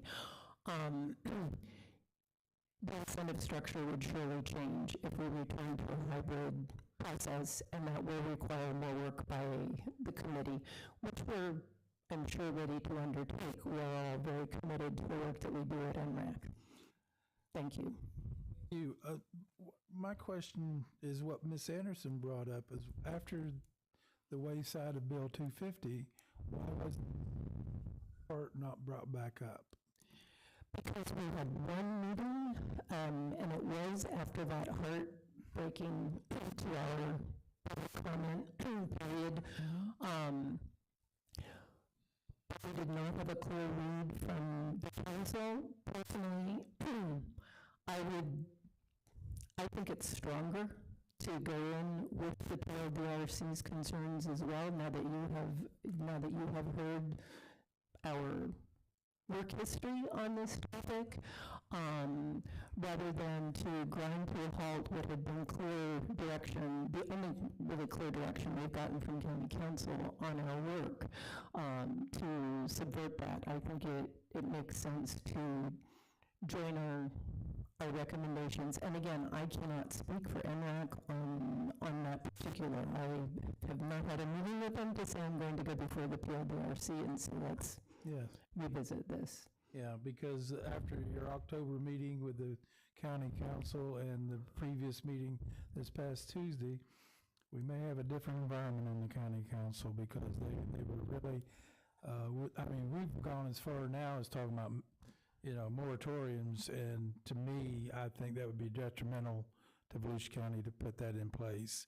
I'd rather see something come about that would reduce the problems that we're facing, and this is one solution to the approach, putting in the lid. And forgive me for emphasizing this, but it's important. Prospectively, it solves. For the problems of flooding on existing properties, this is not a retrofit technology. It is a better way of developing going forward, but it can't help the residents who currently believe that new development adjacent to their properties is the cause of their flooding. Neither is a moratorium, though. I'm not going. Moratorium itself would not necessarily prevent what's already occurring. It would just stave it off for the future. And so my point is, You know, that's well, what I want to say, an arm twister in order to do something to get a solution to this problem. I mean, we're still going to have those problems that exist, which are, my understanding, is going to be approached through the infrastructure side.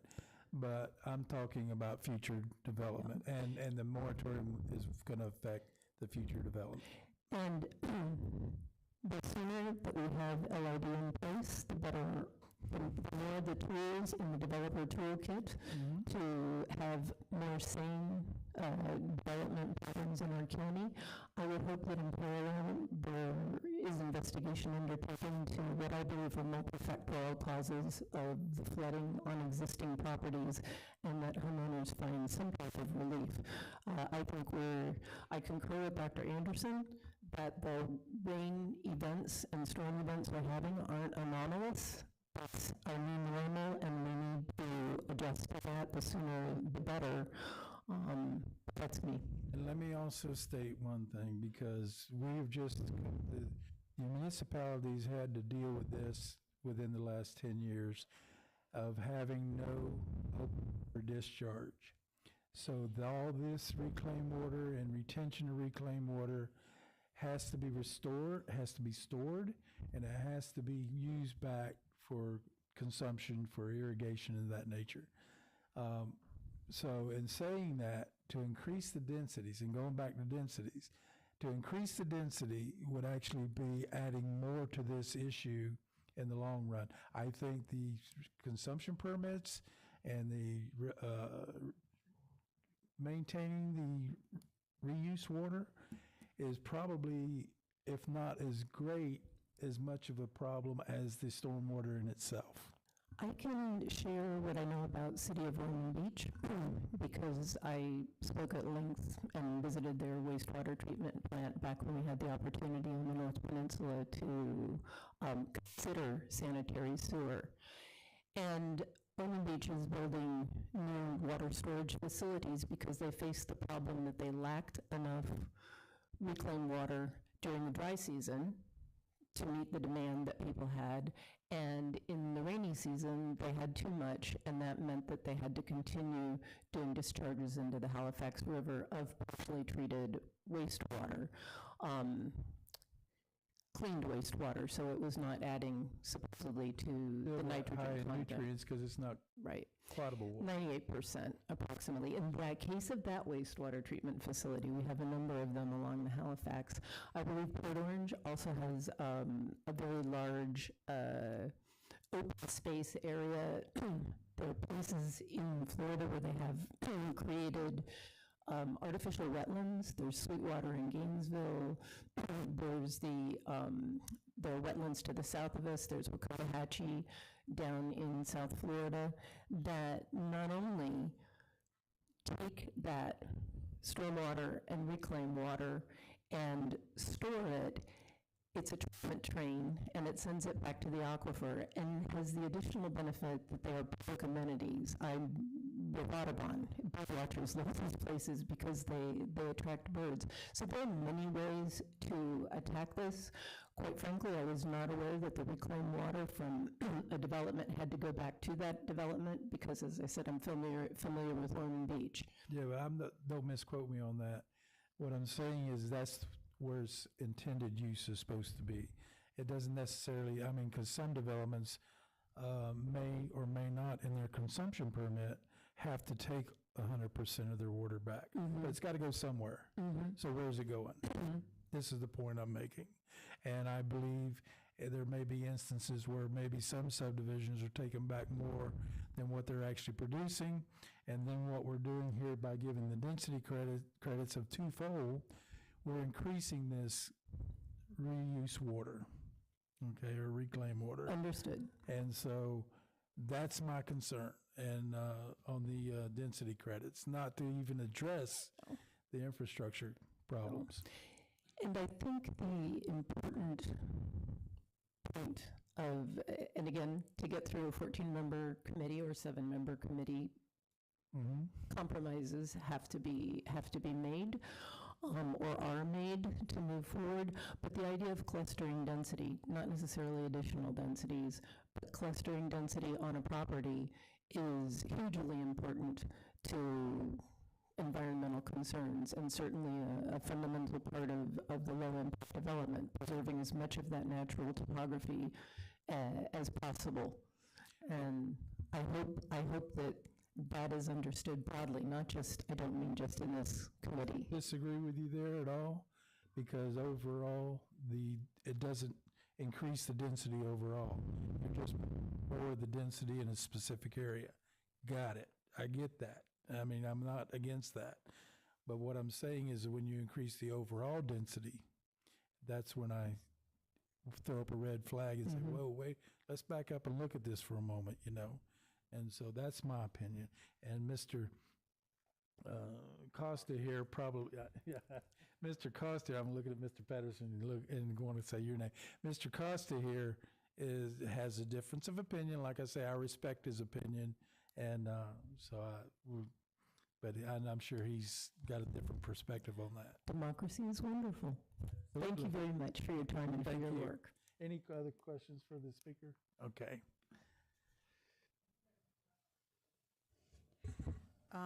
I don't know whether it's within the scope of this particular ordinance that we're discussing, but one of the things that Ms. Lambers mentioned was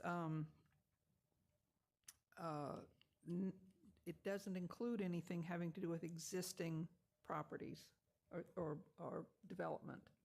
And I think that one thing that could be helpful going forward is if existing property owners were given some guidance and some help, some suggestions about what they personally can do with their own property to aid in this issue of the reclaimed water and the resorption of it. But I don't know that that could be incorporated into this document. If not, I think it's something that should be considered down the road. Yeah. And Well, it mentions here on page 3 of this, the ordinance documentation, it said, identifies that failure to maintain or removal of LID BMPs will result in code compliance action. And I'm curious about what that is and how strict that is, and you know who works with that compliance. That's it for now. Ms. West, I know you want to answer that. We got one more public participation form. Let's hear that, and then we'll go over this with her concerns. Ms. Go, Jessica Go.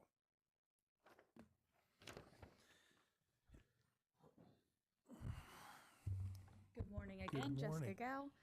I'm Vice Chair of NRAC, but again, like my colleagues, I'm just here personally to provide some comments. One, you can see we've been working on this a long time. I think that even in our committee, I will say NRAC has never formally adopted a recommendation for a solely voluntary program. So the history of NRAC's motions has been we want a hybrid. That was our recommendation, where some is mandatory, some is voluntary. Staff has done a fantastic job at the policy direction provided by council, given the constraints under Senate Bill 250. I think we mentioned at our last NRAC meeting that at least a few of us, especially those here, would be making the same recommendation to you all and to council, that while we think that this is a great starting point, we've got a lot of the framework put in place, we want to come back and look at a change system, a hybrid, to amend that right away, if we can get their direction. It's just that I know that staff and kind of our board are constrained by the policy direction we get from council. And so we definitely do want to see that aspect. On the retrofitting of existing properties, I do think, Melissa has a point when you're looking at maintaining hydrology and all of that, it works best in a new development. But there are pieces of this that can be implemented on redevelopment, on existing neighborhoods. Say, we're looking at density, you have a 10-lot subdivision, they've got some open space. If they put in a rain garden and some swales and did enough, they have a benefit overall to their neighborhood, they want to pull it in. So I do think there is some retrofit opportunities, especially in the guide that we're creating for property owners who are interested. And on the density bonus, the only thing I'll say is in a voluntary system, when you look at clustering density in order to implement LID, taller buildings or more constrained buildings are more expensive, right? When you go up a level, construction prices go up. When you're maintaining 30% of the site's natural topography, you still have to bring in fill for remainder of it, and then you have to bring it down to grade. So you're losing physical space on the site, you're going up. If you have the voluntary option to do that or to do a typical development program for cost, they're going to do the typical development program. If they can do all of these things with LID, have a little bit more cost but get 5 extra units, that balances the pro forma, I would say. And so I think that's why we see this in terms of the incentive, that density increase. With that, we do really want to see, personally, I'll say, I guess I say the collective we, I want to see a hybrid system. I think that makes the most sense. I think it's a great tool in our toolbox. It's not going to address all of our flooding concerns in our community. We're going to need counsel and direction and all of that, and a collaborative approach there. But this is something we've been working on for years and can only help. So, Thank you. Thank you. Any questions for Ms. Go? Comment. Go ahead, Mr. Costa. So I agree with you that the density bonus will then allow the builders to go vertical. What I disagree with is that I don't think we want vertical development in this county. We don't want skyscrapers in this town. And so we're in a catch-22. You want a cluster, big city style, where everybody lives within a half a block of each other, but yet you have all this great open space, versus what we have now, which is more of a sprawling scenario where some people live in the country, some people live country in the city, larger parcels. So we have a lot of land in Volusia County. And we also are tied to the urban sprawl condition as well. So it's one of those, it's a balancing act. It is. You were trying to force everybody into the infill areas, and yes, that's going to cause more density, more impervious surfaces, more runoff, more flooding, et cetera, and it's an endless cycle. I look at this from a completely different perspective, is that I personally grew up in the city. I moved out to the country on purpose. I live on 5 acres on purpose. Does my property flood? Yeah, every time it rains. But then again, I know that. I have an X zone in my property and I have an AE zone in my property. The AE zone will always be wet. That's a given. There is, whether we get 14 inches of rain like with Milton or 28 inches of rain that I got with Ian, my back path flooded, no doubt about it. Had nothing to do with any development, had nothing to do with anything else around it. It was just the lay of the land. That being said, this plan, I like it in the fact that it's in a voluntary condition. It's taken 4 years to get to this point. Rather than kick the baby out the window, I would suggest that this panel consider moving this along and potentially putting a timeline to revisit this in, say, 18 to 24 months and see how many people have jumped on board. If it's 0, then we can retool and go back to a hybrid or a more of a mandatory type scenario. But I think that given the climate and the condition of things that are going on today, that to delay this any further would be a disservice to the 4 years that have been invested. And I don't know how many people have come and gone since it started, but 4 years have been a long time. Agreed. And I will just say on the clustering and the height, and we talk about vertical, I agree. But, there's, in my heart, if people may say otherwise, I don't think that developers are looking at a former agricultural land in Volusia County and saying 12-story skyscraper apartment. I think that targeting that height and development to incorporated areas makes sense. But I also think that if we can never go past 35 feet on a building height, we're never going to get cluster subdivision and open space and the preservation that we want to see. There's a medium there. I mean, it's 2-story, 3-story product. Maybe even 4-story if it transitions well with the existing neighbors. So it's going to take work. It's going to take transition plans. I think the reflex is always, we don't want to be Miami. I don't want to be Miami. I agree 100%. Yeah. I'll say we can visit there for a weekend if you want. But I do think that there is a mix there. The tongue-in-cheek response is if we don't want to continue to grow out, we have to learn to grow up a little bit. And so. Well, there is latitude in limiting the vertical side of it. Yeah. I'm not saying that we go unlimited and have skyscrapers, but I am saying, though, I'd prefer, rather than increase density, to look at some of the more different ways to approach this, maybe the hybrid approach, okay? But that's just, there again, that's my personal opinion, just like Mr. Costa's got his. Okay? Thank you, guys. Any other comments or questions for Ms. Goat? Okay. All right, we're done with the public participation. Do we have anyone else? Okay, Ms. West, would you like to come back? Okay, just to answer questions about code compliance. So the code compliance is the same as it would be for a typical development. It's done by our code compliance activity within growth and resource management. They work with land development staff and the land development manager. If it is identified that someone is, they took up a portion of their road, or their road has washed out within that, or their stormwater system isn't working, that is already a system in place. What we did here within that new Division 19 for low impact development is that we just reiterated that, hey, just to make sure that you understand, you have to maintain these things that you have put in, and if not, it'll be code compliance. Normal process for it. No, there's nothing additional. Is there any follow-up, though? I live in an unincorporated part of the county. I live in Ormond by the Sea. And code compliance only gets involved if somebody calls and complains. So my concern is with developers who will push the limits as far as they possibly can, or go beyond it. Because as has been said many times, it's easier to ask for forgiveness than it is to ask for permission. So they, my concern is the ones that'll push beyond the limits and then later come back and say, oops, now I need a variance. Can I have a variance? And when the damage is already done. So during the development process, we have staff that go out and doing the inspections and all of that before it's finalized, right? What's great is with the new stormwater rule that's coming down from the state is that they have operation and maintenance requirements for inspections. So if anybody, if they're going to have their ERP permit, I believe that's what it's called, and they will have to have specific maintenance and inspection schedules that is either supervised or they submit the report to the state. So that is above and beyond what is currently done now. It's so that they can meet those heightened restrictions or heightened requirements for pollution control. So the state is going to be doing that. We'll have that extra process in place. And that's just during the development? That's going to be afterwards. So it's operations and maintenance. Good. Okay. And I'd like to make one other comment. I don't want you to think that the work that you've done over the past 4 years is in vain, because the fact of the matter is you've come up with some good things on the LID side.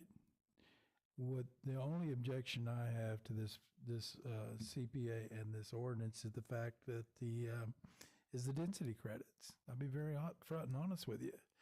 And maybe it should be a hybrid approach or a mandatory approach. That's not for me to decide that. Maybe the council's got to change of heart. I don't know.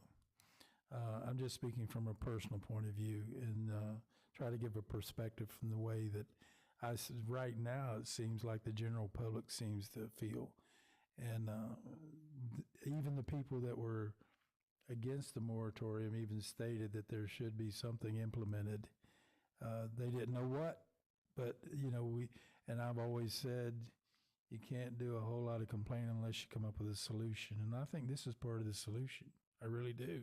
So don't think your work is done in vain for the last 4 years, because I liked pretty much everything until I read the density credits, and then I had to pull back on it, All part of it. Yeah. I did want to comment on the increased maximum height, so we do have that as an incentive in here, but it does have restrictions, right? So we have it that they can increase the maximum height that's already permitted within the zoning ordinance by 30 feet within multifamily, commercial, and industrial zoning classifications. So we do not have it within residential zoning classifications. It also is restricted on the Atlantic Ocean side, the same restrictions for sea turtle lighting. So it's very specific. In essence, it can't be between the Atlantic Ocean and the western boundary of any lots or parcels for that easternmost right-of-way that's there. So that whole beach side, they can't also have increased height. So we did put those types of restrictions in there. And then also for rural areas, we did have it, the restriction on density increases can only happen with an urban low intensity or urban medium intensity land use classification. So these things cannot, those specific density increases or clustering cannot happen in the rural areas, because we wanted to make sure that we kept those landforms the same. Okay. Any other Ms. Craig?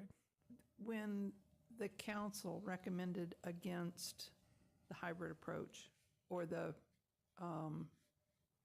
what they voted against mandatory, right? They voted against mandatory, and the reason that mandatory, but I will say one thing for the council back during that meeting, and correct me if I'm wrong, is one of the drawbacks to the mandatory and the hybrid side of this equation was the fact of Bill 250, was it not, Ms.? That was my question. Yeah. Yeah, that's what I wanted to ask. Was the bill. Was that made before? Yeah, that was the drawback for the council. I mean, they didn't feel like, Mr. Soria, you may want to jump in here. Yes, They didn't feel like legally they could We require gave that advice. mandatory. Legally, after Ian, there was, SB 250. So they're correct. SB 250 within 100 miles of landfall of either Ian or Nicole. So MIMS was within 100, and only MIMS was within 100 miles of the landfall of Nicole. It swallowed up the entire county. And it said you cannot impose more onerous or rigorous land development regulations within your jurisdiction. So because a piece of the county was within that 100 miles, it encompassed the entire county. So, any of the regulations that were more restrictive, including, mandatory or hybrid approach of LID, you could not legally do. You couldn't even start the process. It wasn't even just adopt. You could not give a direction to process that type of amendment. And that probably was a lot of I can't speak for them, but I mean, if I was sitting on this board and was told legally I couldn't do it, I would not suggest that you circumvent that and do it, So I don't know what they're thinking at this point. And this may be something that they need to discuss, of looking at it through a hybrid or a mandatory side. And maybe they want to piece it out, some of it mandatory, some of it hybrid. But I think you're on the right path with your lid requirements and what you've come up with that. It's just that I'm not too sure that we're there yet. Okay? That's where I'm at. Okay. Okay. Where do we go from here? Okay. Would someone like to make a motion for the CPA 25001? I'll read it. Okay. On case CPA 25-001, find the amendment consistent with the comprehensive plan and forward the application, case number CPA-25-001, to the County Council with a recommendation of approval to transmit to the Department of Economic Opportunity for stake coordinated review and to Volusia Growth Management Commission for certification. I've got a motion on the floor for Mr. Costa to find the amendment consistent with the comprehensive plan and forward the application case number CPA 25001 to the County Council with a recommendation of approval to transmit to the Department of Economic Opportunity for state coordinated review and to Volusia Growth Management Commission for certification. From Mr. Costa, and a second from Mr. Patterson. And any discussion on the motion, I will be voting against it because of the density credits. So that's just their personal opinion. I not only the density credits, but can we do it with recommendation that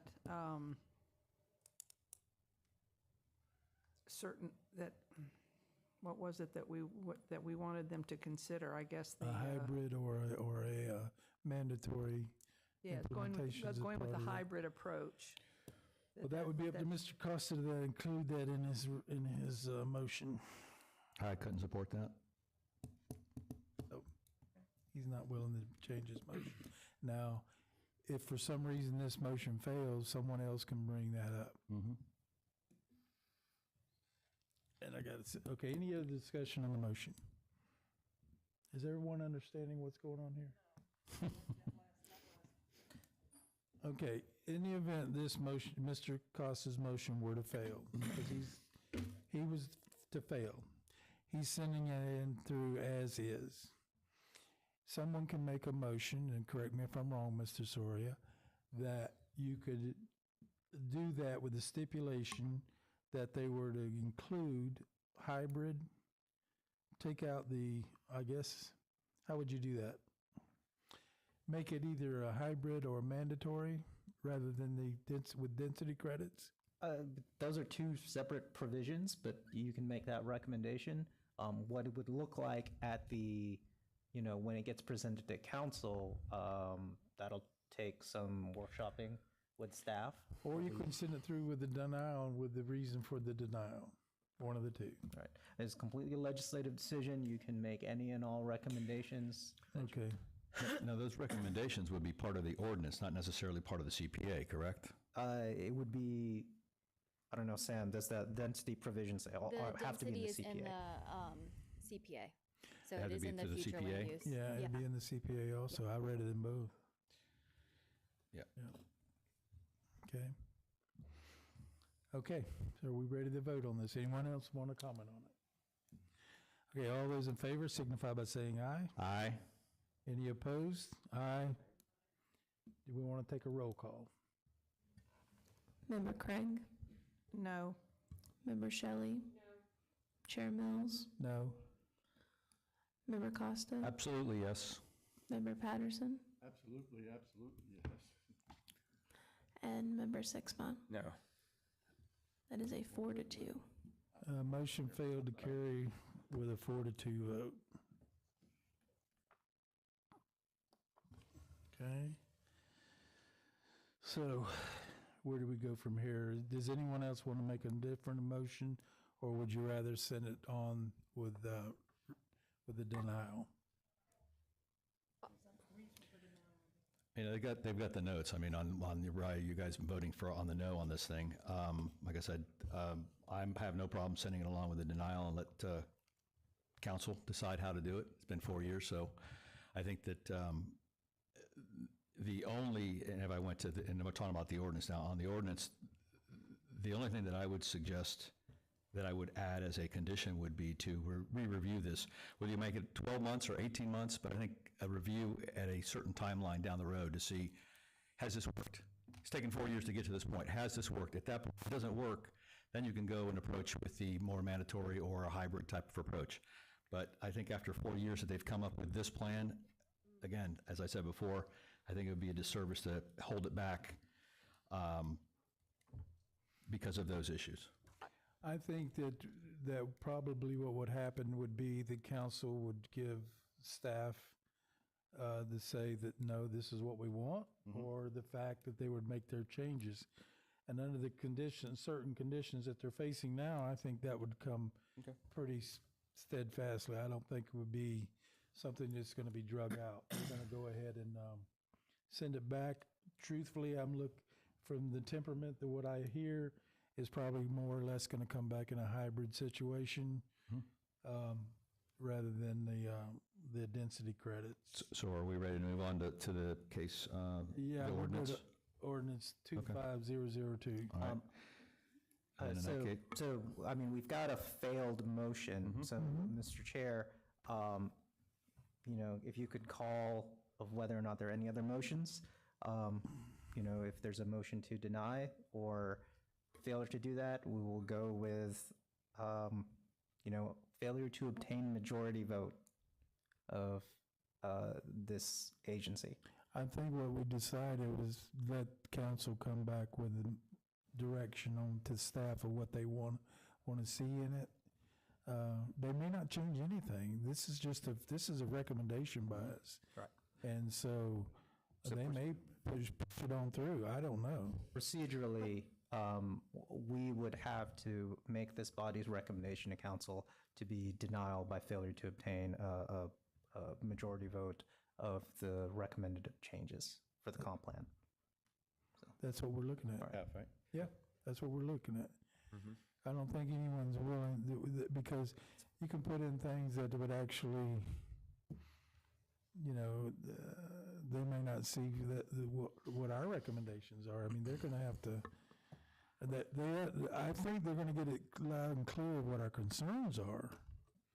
What someone would understand from the failure to obtain is there's no consensus by this board of what the proper path is. It's like you can't, you have not obtained a majority vote where a majority of this commission has identified, yes, we want to do this. So that's what this type of negative recommendation pertains. You can do this in a legislative process, because I'm not concerned with due process or having to write a development order for denial. So it's fine. In this case, we understand your policy-making decisions and your temperament. Okay, let me ask Ms. Adair a question. If we could compose a motion that would send it to County Council with a recommendation of approval less the density credits, is that what you want?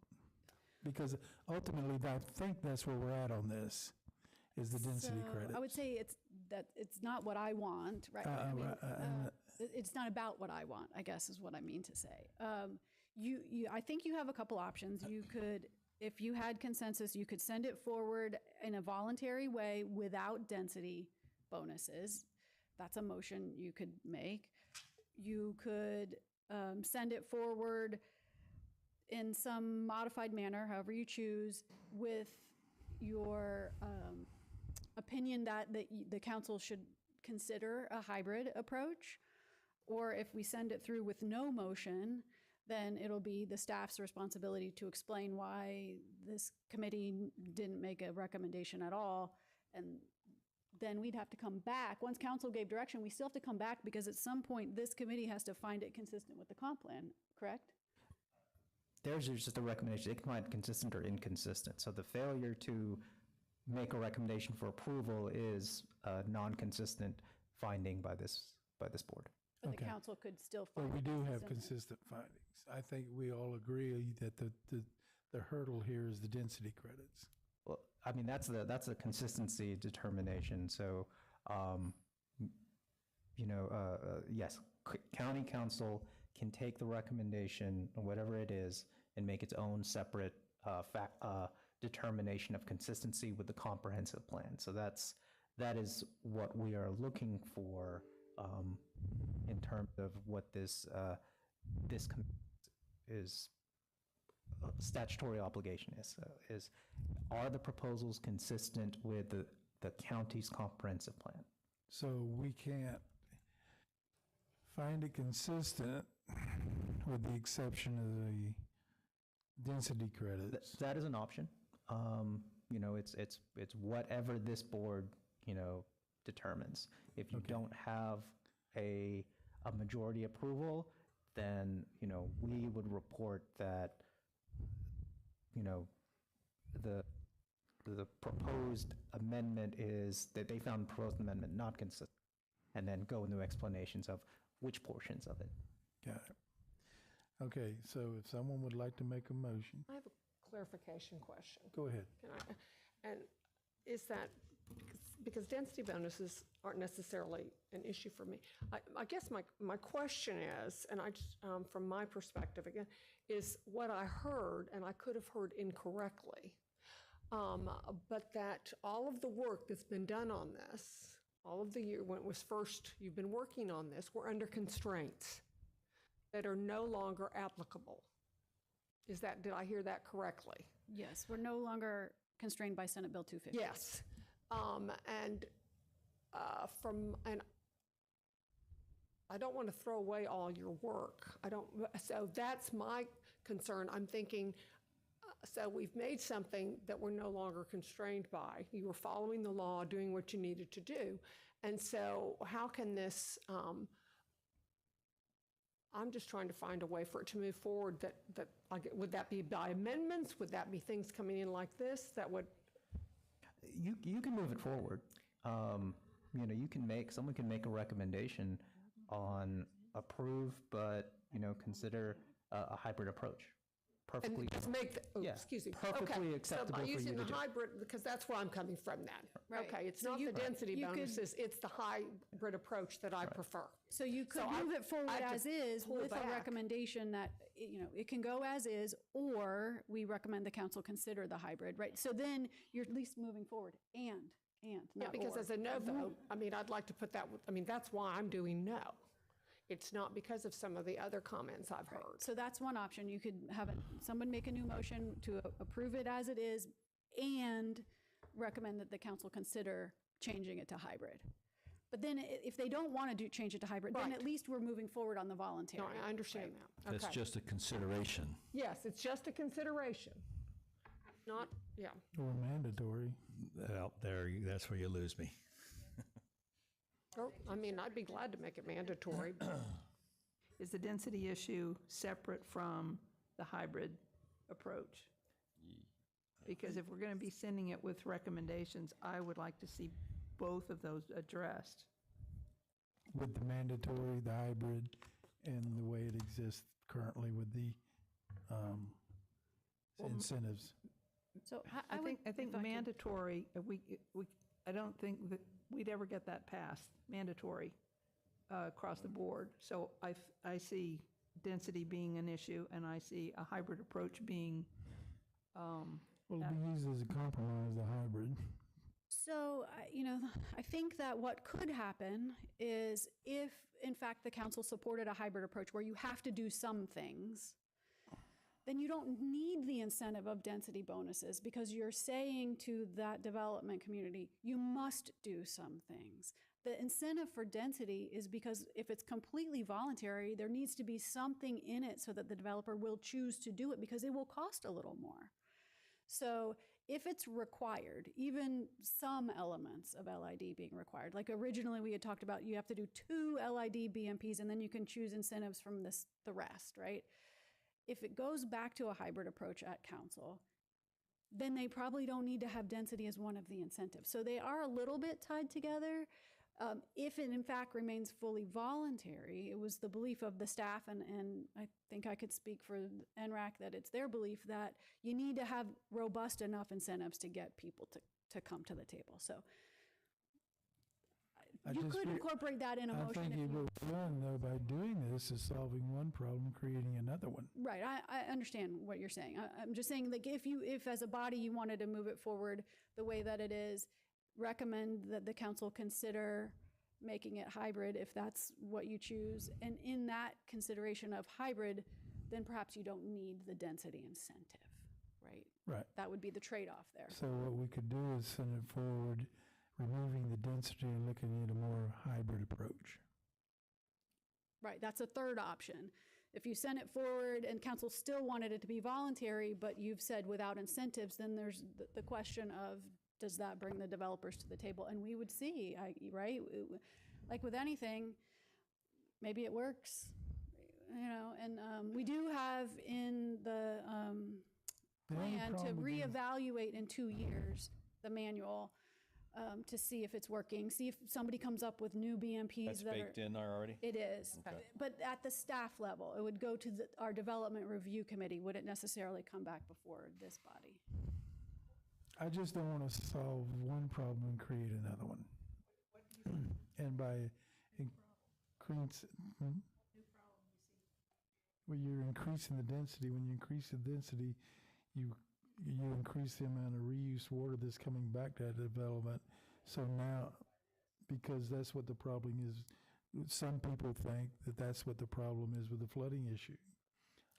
Okay, and because what it's doing is when you send this much reuse water back to a development, what you're doing is you're increasing the seasonal high water table by due of saturation. That I understand. What I'm confused about is what now creates that problem, that what we're talking about. No, I just said if we make it incentively and increase the densities, the incentive being increasing the density. I don't want that to implement LID, which is a benefit. I agree with the benefit from LID. I just don't want to solve that environmental and then turn around and create another one with the flooding issue by increasing the densities, which would bring in more saturation of water because it's more than just rainfall. That's what I'm saying. Since it's a recommendation to county, do we dare go forward with and/or?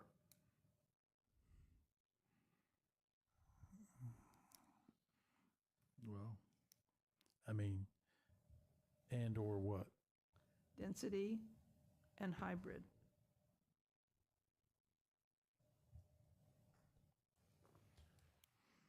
Well, I can't support density. That's the problem I have. I agree.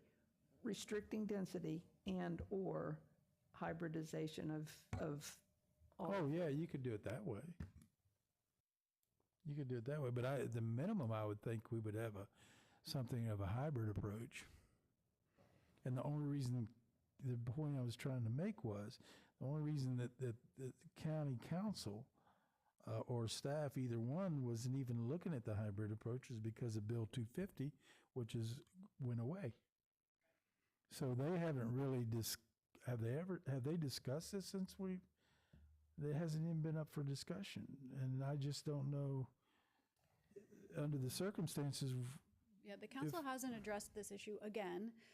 They gave us direction, and we've been implementing the direction. Yeah. And so the intent was to under restrictions. process, come here, and then go back to the council. Yeah.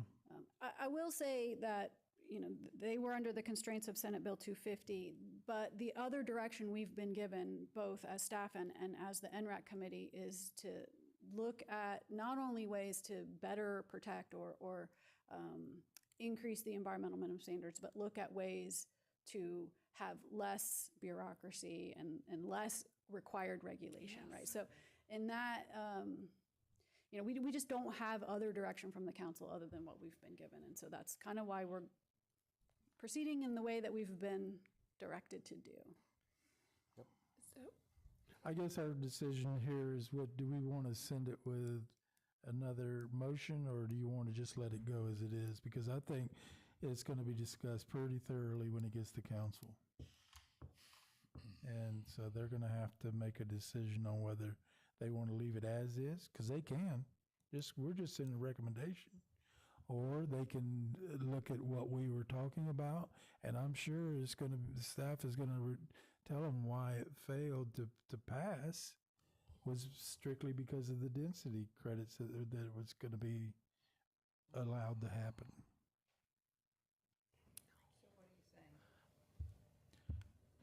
I'm saying, what I'm saying is just let it go. Here you Go got a ahead, motion Ms. that's Grove. failed. I wanted to hear your point of it, your legal point of it. In terms of the discussion right now on what staff will bring forward to council, from my experience, and Paolo weigh in and staff can weigh in, if you are saying density is an issue, I think a few of you are. That's a deal breaker for me. I got that 100%.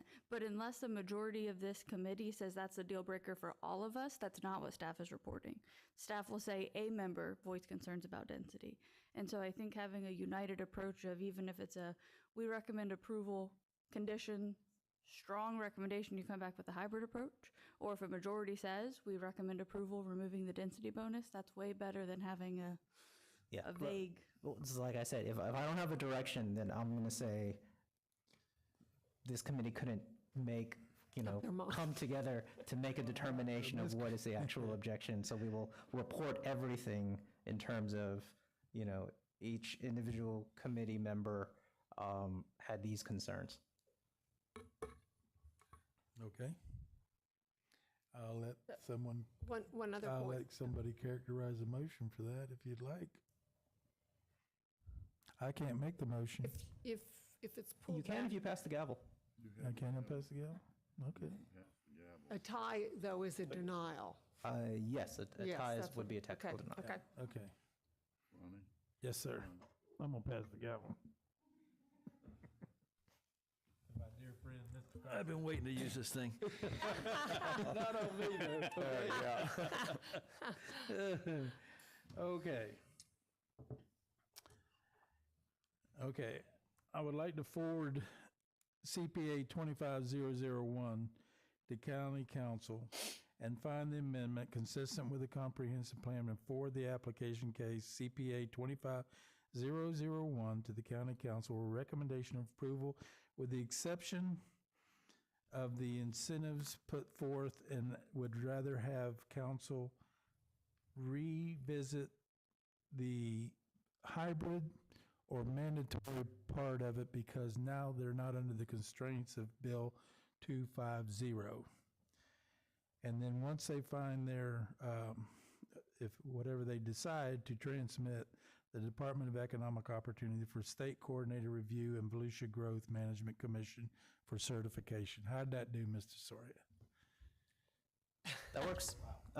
With the exception of, so find consistent with the comprehensive plan, with the exception of the, I'm going to say density bonus incentives, and with the recommendation that county council re-examine the hybrid mandatory approach because we are no longer under the constraints of SB 250. There you go. For direction to the Department of, I think, Commerce now, and the Volusia Growth Management Commission.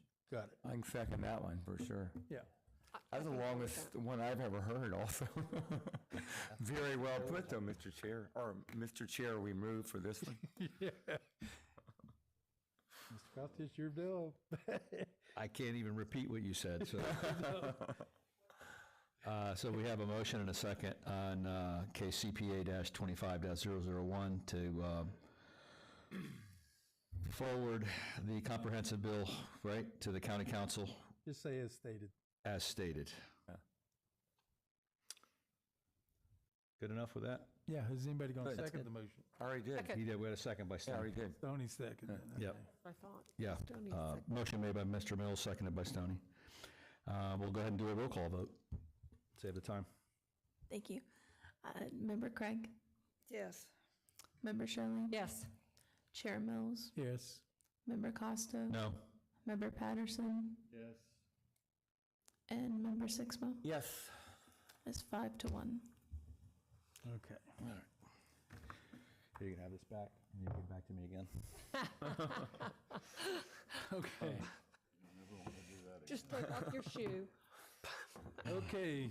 Okay, now we're going to tackle the ordinance. Oh, that's easy. Well, we Should be went- the same. there again, if we're going to be consistent with what that was just made, in the ordinance, it does have the density credits. So we can send it to, recommend it to the the ordinance consistent with the comprehensive plan forward for finally, we recommend this approval with the exception of allowing reconsideration of, because of Bill 205, to a hybrid or a mandatory requirement. Is that, does that work? Yes, it could be the same motion to recommend approval with the exception of the density bonus incentives and for county council to reexamine the hybrid mandatory approach, because that's. Okay. Okay, I would like to make a motion. I've passed the gavel to Mr. Costa. I got it. To recommend, okay, is that for a minute? Okay, find the ordinance 2025-03 consistent with the comprehensive plan, except for with the exception of, we would like to see council take another look at your hybrid and or mandatory requirements because of the fact that Bill 205 doesn't restrict them to doing so anymore. And otherwise, and forward to county council with a recommendation of approval. I would also recommend with the exception of the density bonus, because it's, the density bonus is implemented also in. With the exception of the density bonus, and have them look at, because they're not under the constraints of 205 now, to look at the hybrid or mandatory approach. Senate Bill 250. Yes. Do we have a second? Senate Bill 250. Yes. And you seconded, Stoney? So we have a motion on case O-25-002 by Mr. Mills as stated, and a second by Mr. Stoney. Any discussion? Any discussion on the motion? Roll call, please. Member Craig? Yes. Member Shelley? Yes. Member Chair Mills? Yes. Member Costa? No. Member Patterson? And Member Sixmo? Yes. That is 5-1. 5-1. Thank you. Okay. Ms. Smith, do we have anything else? No, sir. Do we have any other public items? No, sir. Staff comments? What's December look like, meeting-wise? We currently have 5 cases coming your way. That's it? Plus the storage containers, or are they pushing that? Storage containers are supposed to be on that agenda. Supposed to be? Okay. Supposed to be, all right. Just one staff item. I'm very pleased to say that Kelly Tucker was recently promoted to a planner. I'm very Congratulations. sad to say Scott Ashley is stealing her from me, so she won't be here in the future. So she won't be visiting once a month? Well, we're probably going to encourage her to come back next month and help us out till we can get a new person. But, beyond that, Kelly is moving on. All right. I want to say it's been a pleasure working with everyone on the Well, board. congratulations. Been but we're very gonna- smooth with you back there, We're thank definitely you. going to miss you. I appreciate your kindness. Thank you. Okay, any other staff comments? No, sir. Okay, commission comments? None? I'll let you forewarn you, I will not be here next month. So, Mr. Costa, you get to keep the gavel. You get to keep. You know what that means to me? I got the container thing coming. What do you mean again? I'm sure you can handle it. Okay. And there again, Mr. Costa, I do respect your opinion on these things because I think you're very knowledgeable. Oh, yeah, I mean, It's just, we're not that far apart. I mean, there are far apartness is that, and again, from a building perspective, if I'm giving up 30-40% of my land for conservation, which, all right, that's great. The density credits allows me now to go vertical. My situation is I don't see this as being a vertical county. I don't either. You know, but the incentive is there. And it would only apply to multifamily housing, obviously. We don't have a lot of condos outside of the beachside, like you would see in a downtown area, for instance. And this applies to county in particular, not necessarily all the municipalities. So if you start looking at it from the county perspective, these are very small pockets. And the other thing that with the hybrid approach, I don't like government. I like less bureaucracy, not more. And so that's where with the whole mandatory thing, the term mandatory always gets the hair on the back of my neck. I'm right there with you. Yeah. I'm right there with you. But the fact I believe in smaller government too. Mm-hmm. But when we start allowing developers, and that's not a bad word in my book, because they contribute a lot to this, to our economy and to our area. It's just that when it starts encroaching on existing private property rights, that's when I have an issue. I don't completely disagree with you on that. And this is what I think what's going to happen here. And I was hoping it would happen after Ian, but it didn't. But now that we've got Ian behind us and we have this Milton behind us and we've got the barrage of people that came in front of council, perhaps now it's time, a good hard time to take a look at why are we flooding? You just can't point it to one direction and say it's all about building. You got to look at stormwater. You got to look at the canal maintenance. You have to look at ditches. You'll have to look at how we've been doing it for the last 20 years, which apparently is no longer working. But you can't just say it's because of development. That's why everybody's flooding. That is not the case.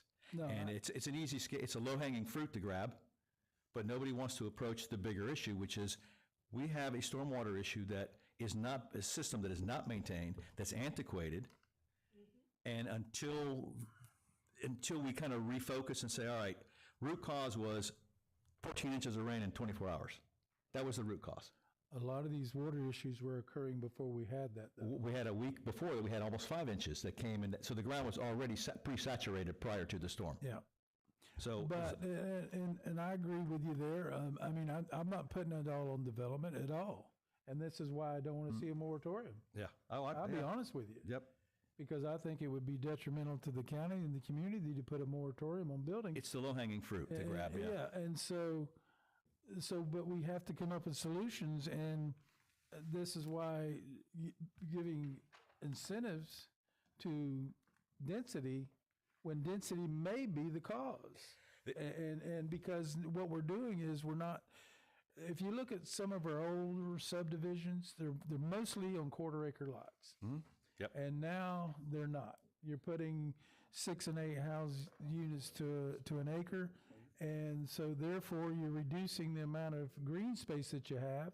And then on top of that, most of your developments now are not on-site, they're on municipalities, and now the municipalities have got their hands tied because the state legislature says you can't do any open water discharge. So if you've got a storm coming, they can't just reduce their amount of capacity by putting it into our waterways. They've got to do something with it, and they're sending it back to the developments. That's their only way they can do it right now. They need to look at that too.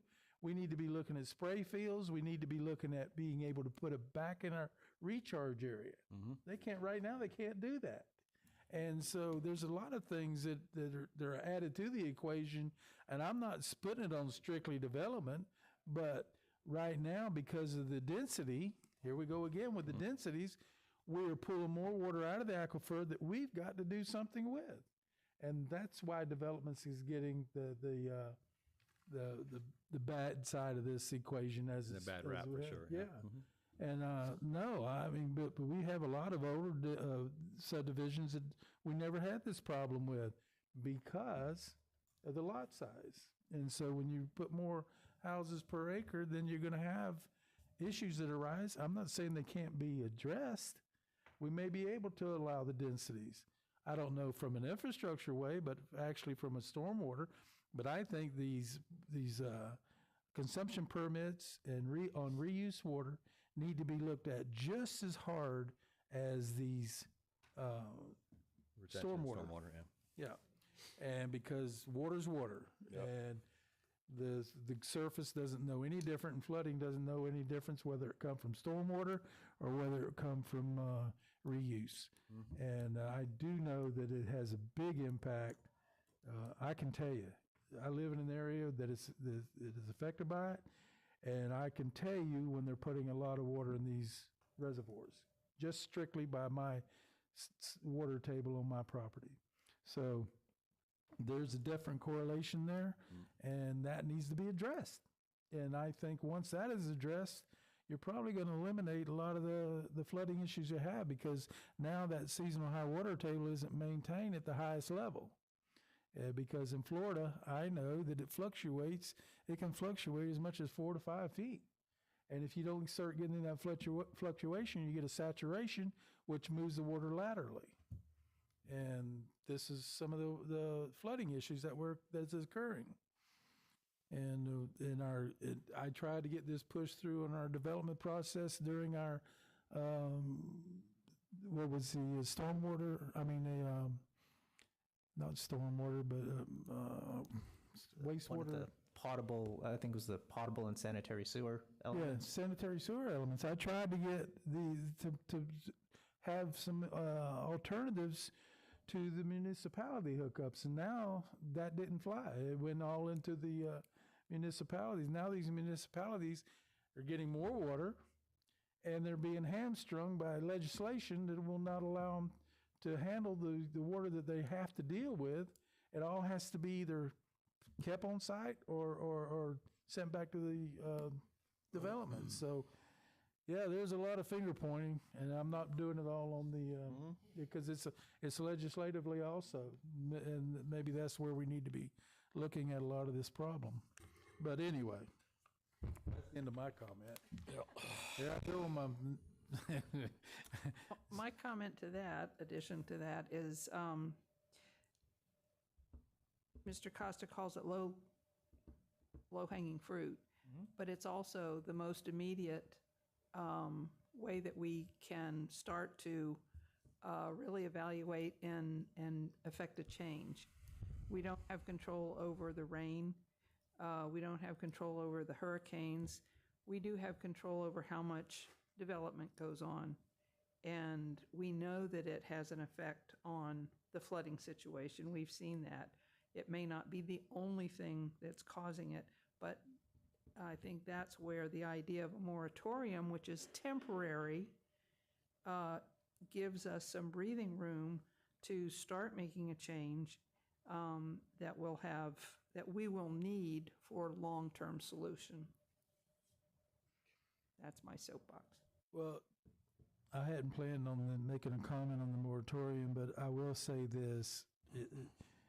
If you look at our community and how much of an impact that will have, not on the flooding side, but on the, you're talking families, some of these guys are going to be out here looking for work.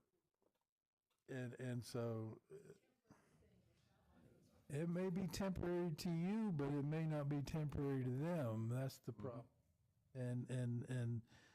And I can see where it can create a hardship, even if it were, let's take your case in point. Some of these are people that are out here working hourly, not necessarily the builders themselves, but the employees that they have. They're working hourly. If they don't have any work, they don't have any income. They still have that monthly light bill. They have the monthly food bill. They got to support their families. And they're going to be scammering. Because there was a time many years ago during the 70s, and I'm telling you how old I am now, but anyway, during the 70s, we had a case where there was no work there, and people were really having an issue trying to make ends meet. I don't want to create that scenario. I don't want to solve one problem and create another one. I think there could be, if we can just get together and agree, I believe there's avenues that we can do in order to solve some of the issues that we have immediately. It's just that we have to come up with these solutions. And if it's done through infrastructure, whether it's done through density, I don't know. But I do know that a lot of the things that are occurring now, and some of this stuff, we try to solve one problem and then, like I say, create another one. We need to look at the big picture, not just one specific. As Mr. Costa said, the pointing finger at the developers. They may be part of the problem, but they're not all the problem. Saying that they are, but I am saying that it's a moving target, and at some point we've got to try to fix the target in a spot where we can intelligently address what needs to be done. I agree. I mean, it definitely needs to be addressed, and we can't continue to kick it down the road. But, I mean, obviously, from what you saw Tuesday, when we had over 4 hours of comment on one item of this flooding, I mean, something's got to be done. Something will get done. I got faith that we're going to come up with some solutions. I do know that a lot of the solutions are in the process right now. Hopefully, they'll come about sooner than later. And once we start seeing solutions, I think a lot of this is going to ease up. So that's just my opinion, on that. But, okay, do we have any press and citizen comments? This meeting's adjourned.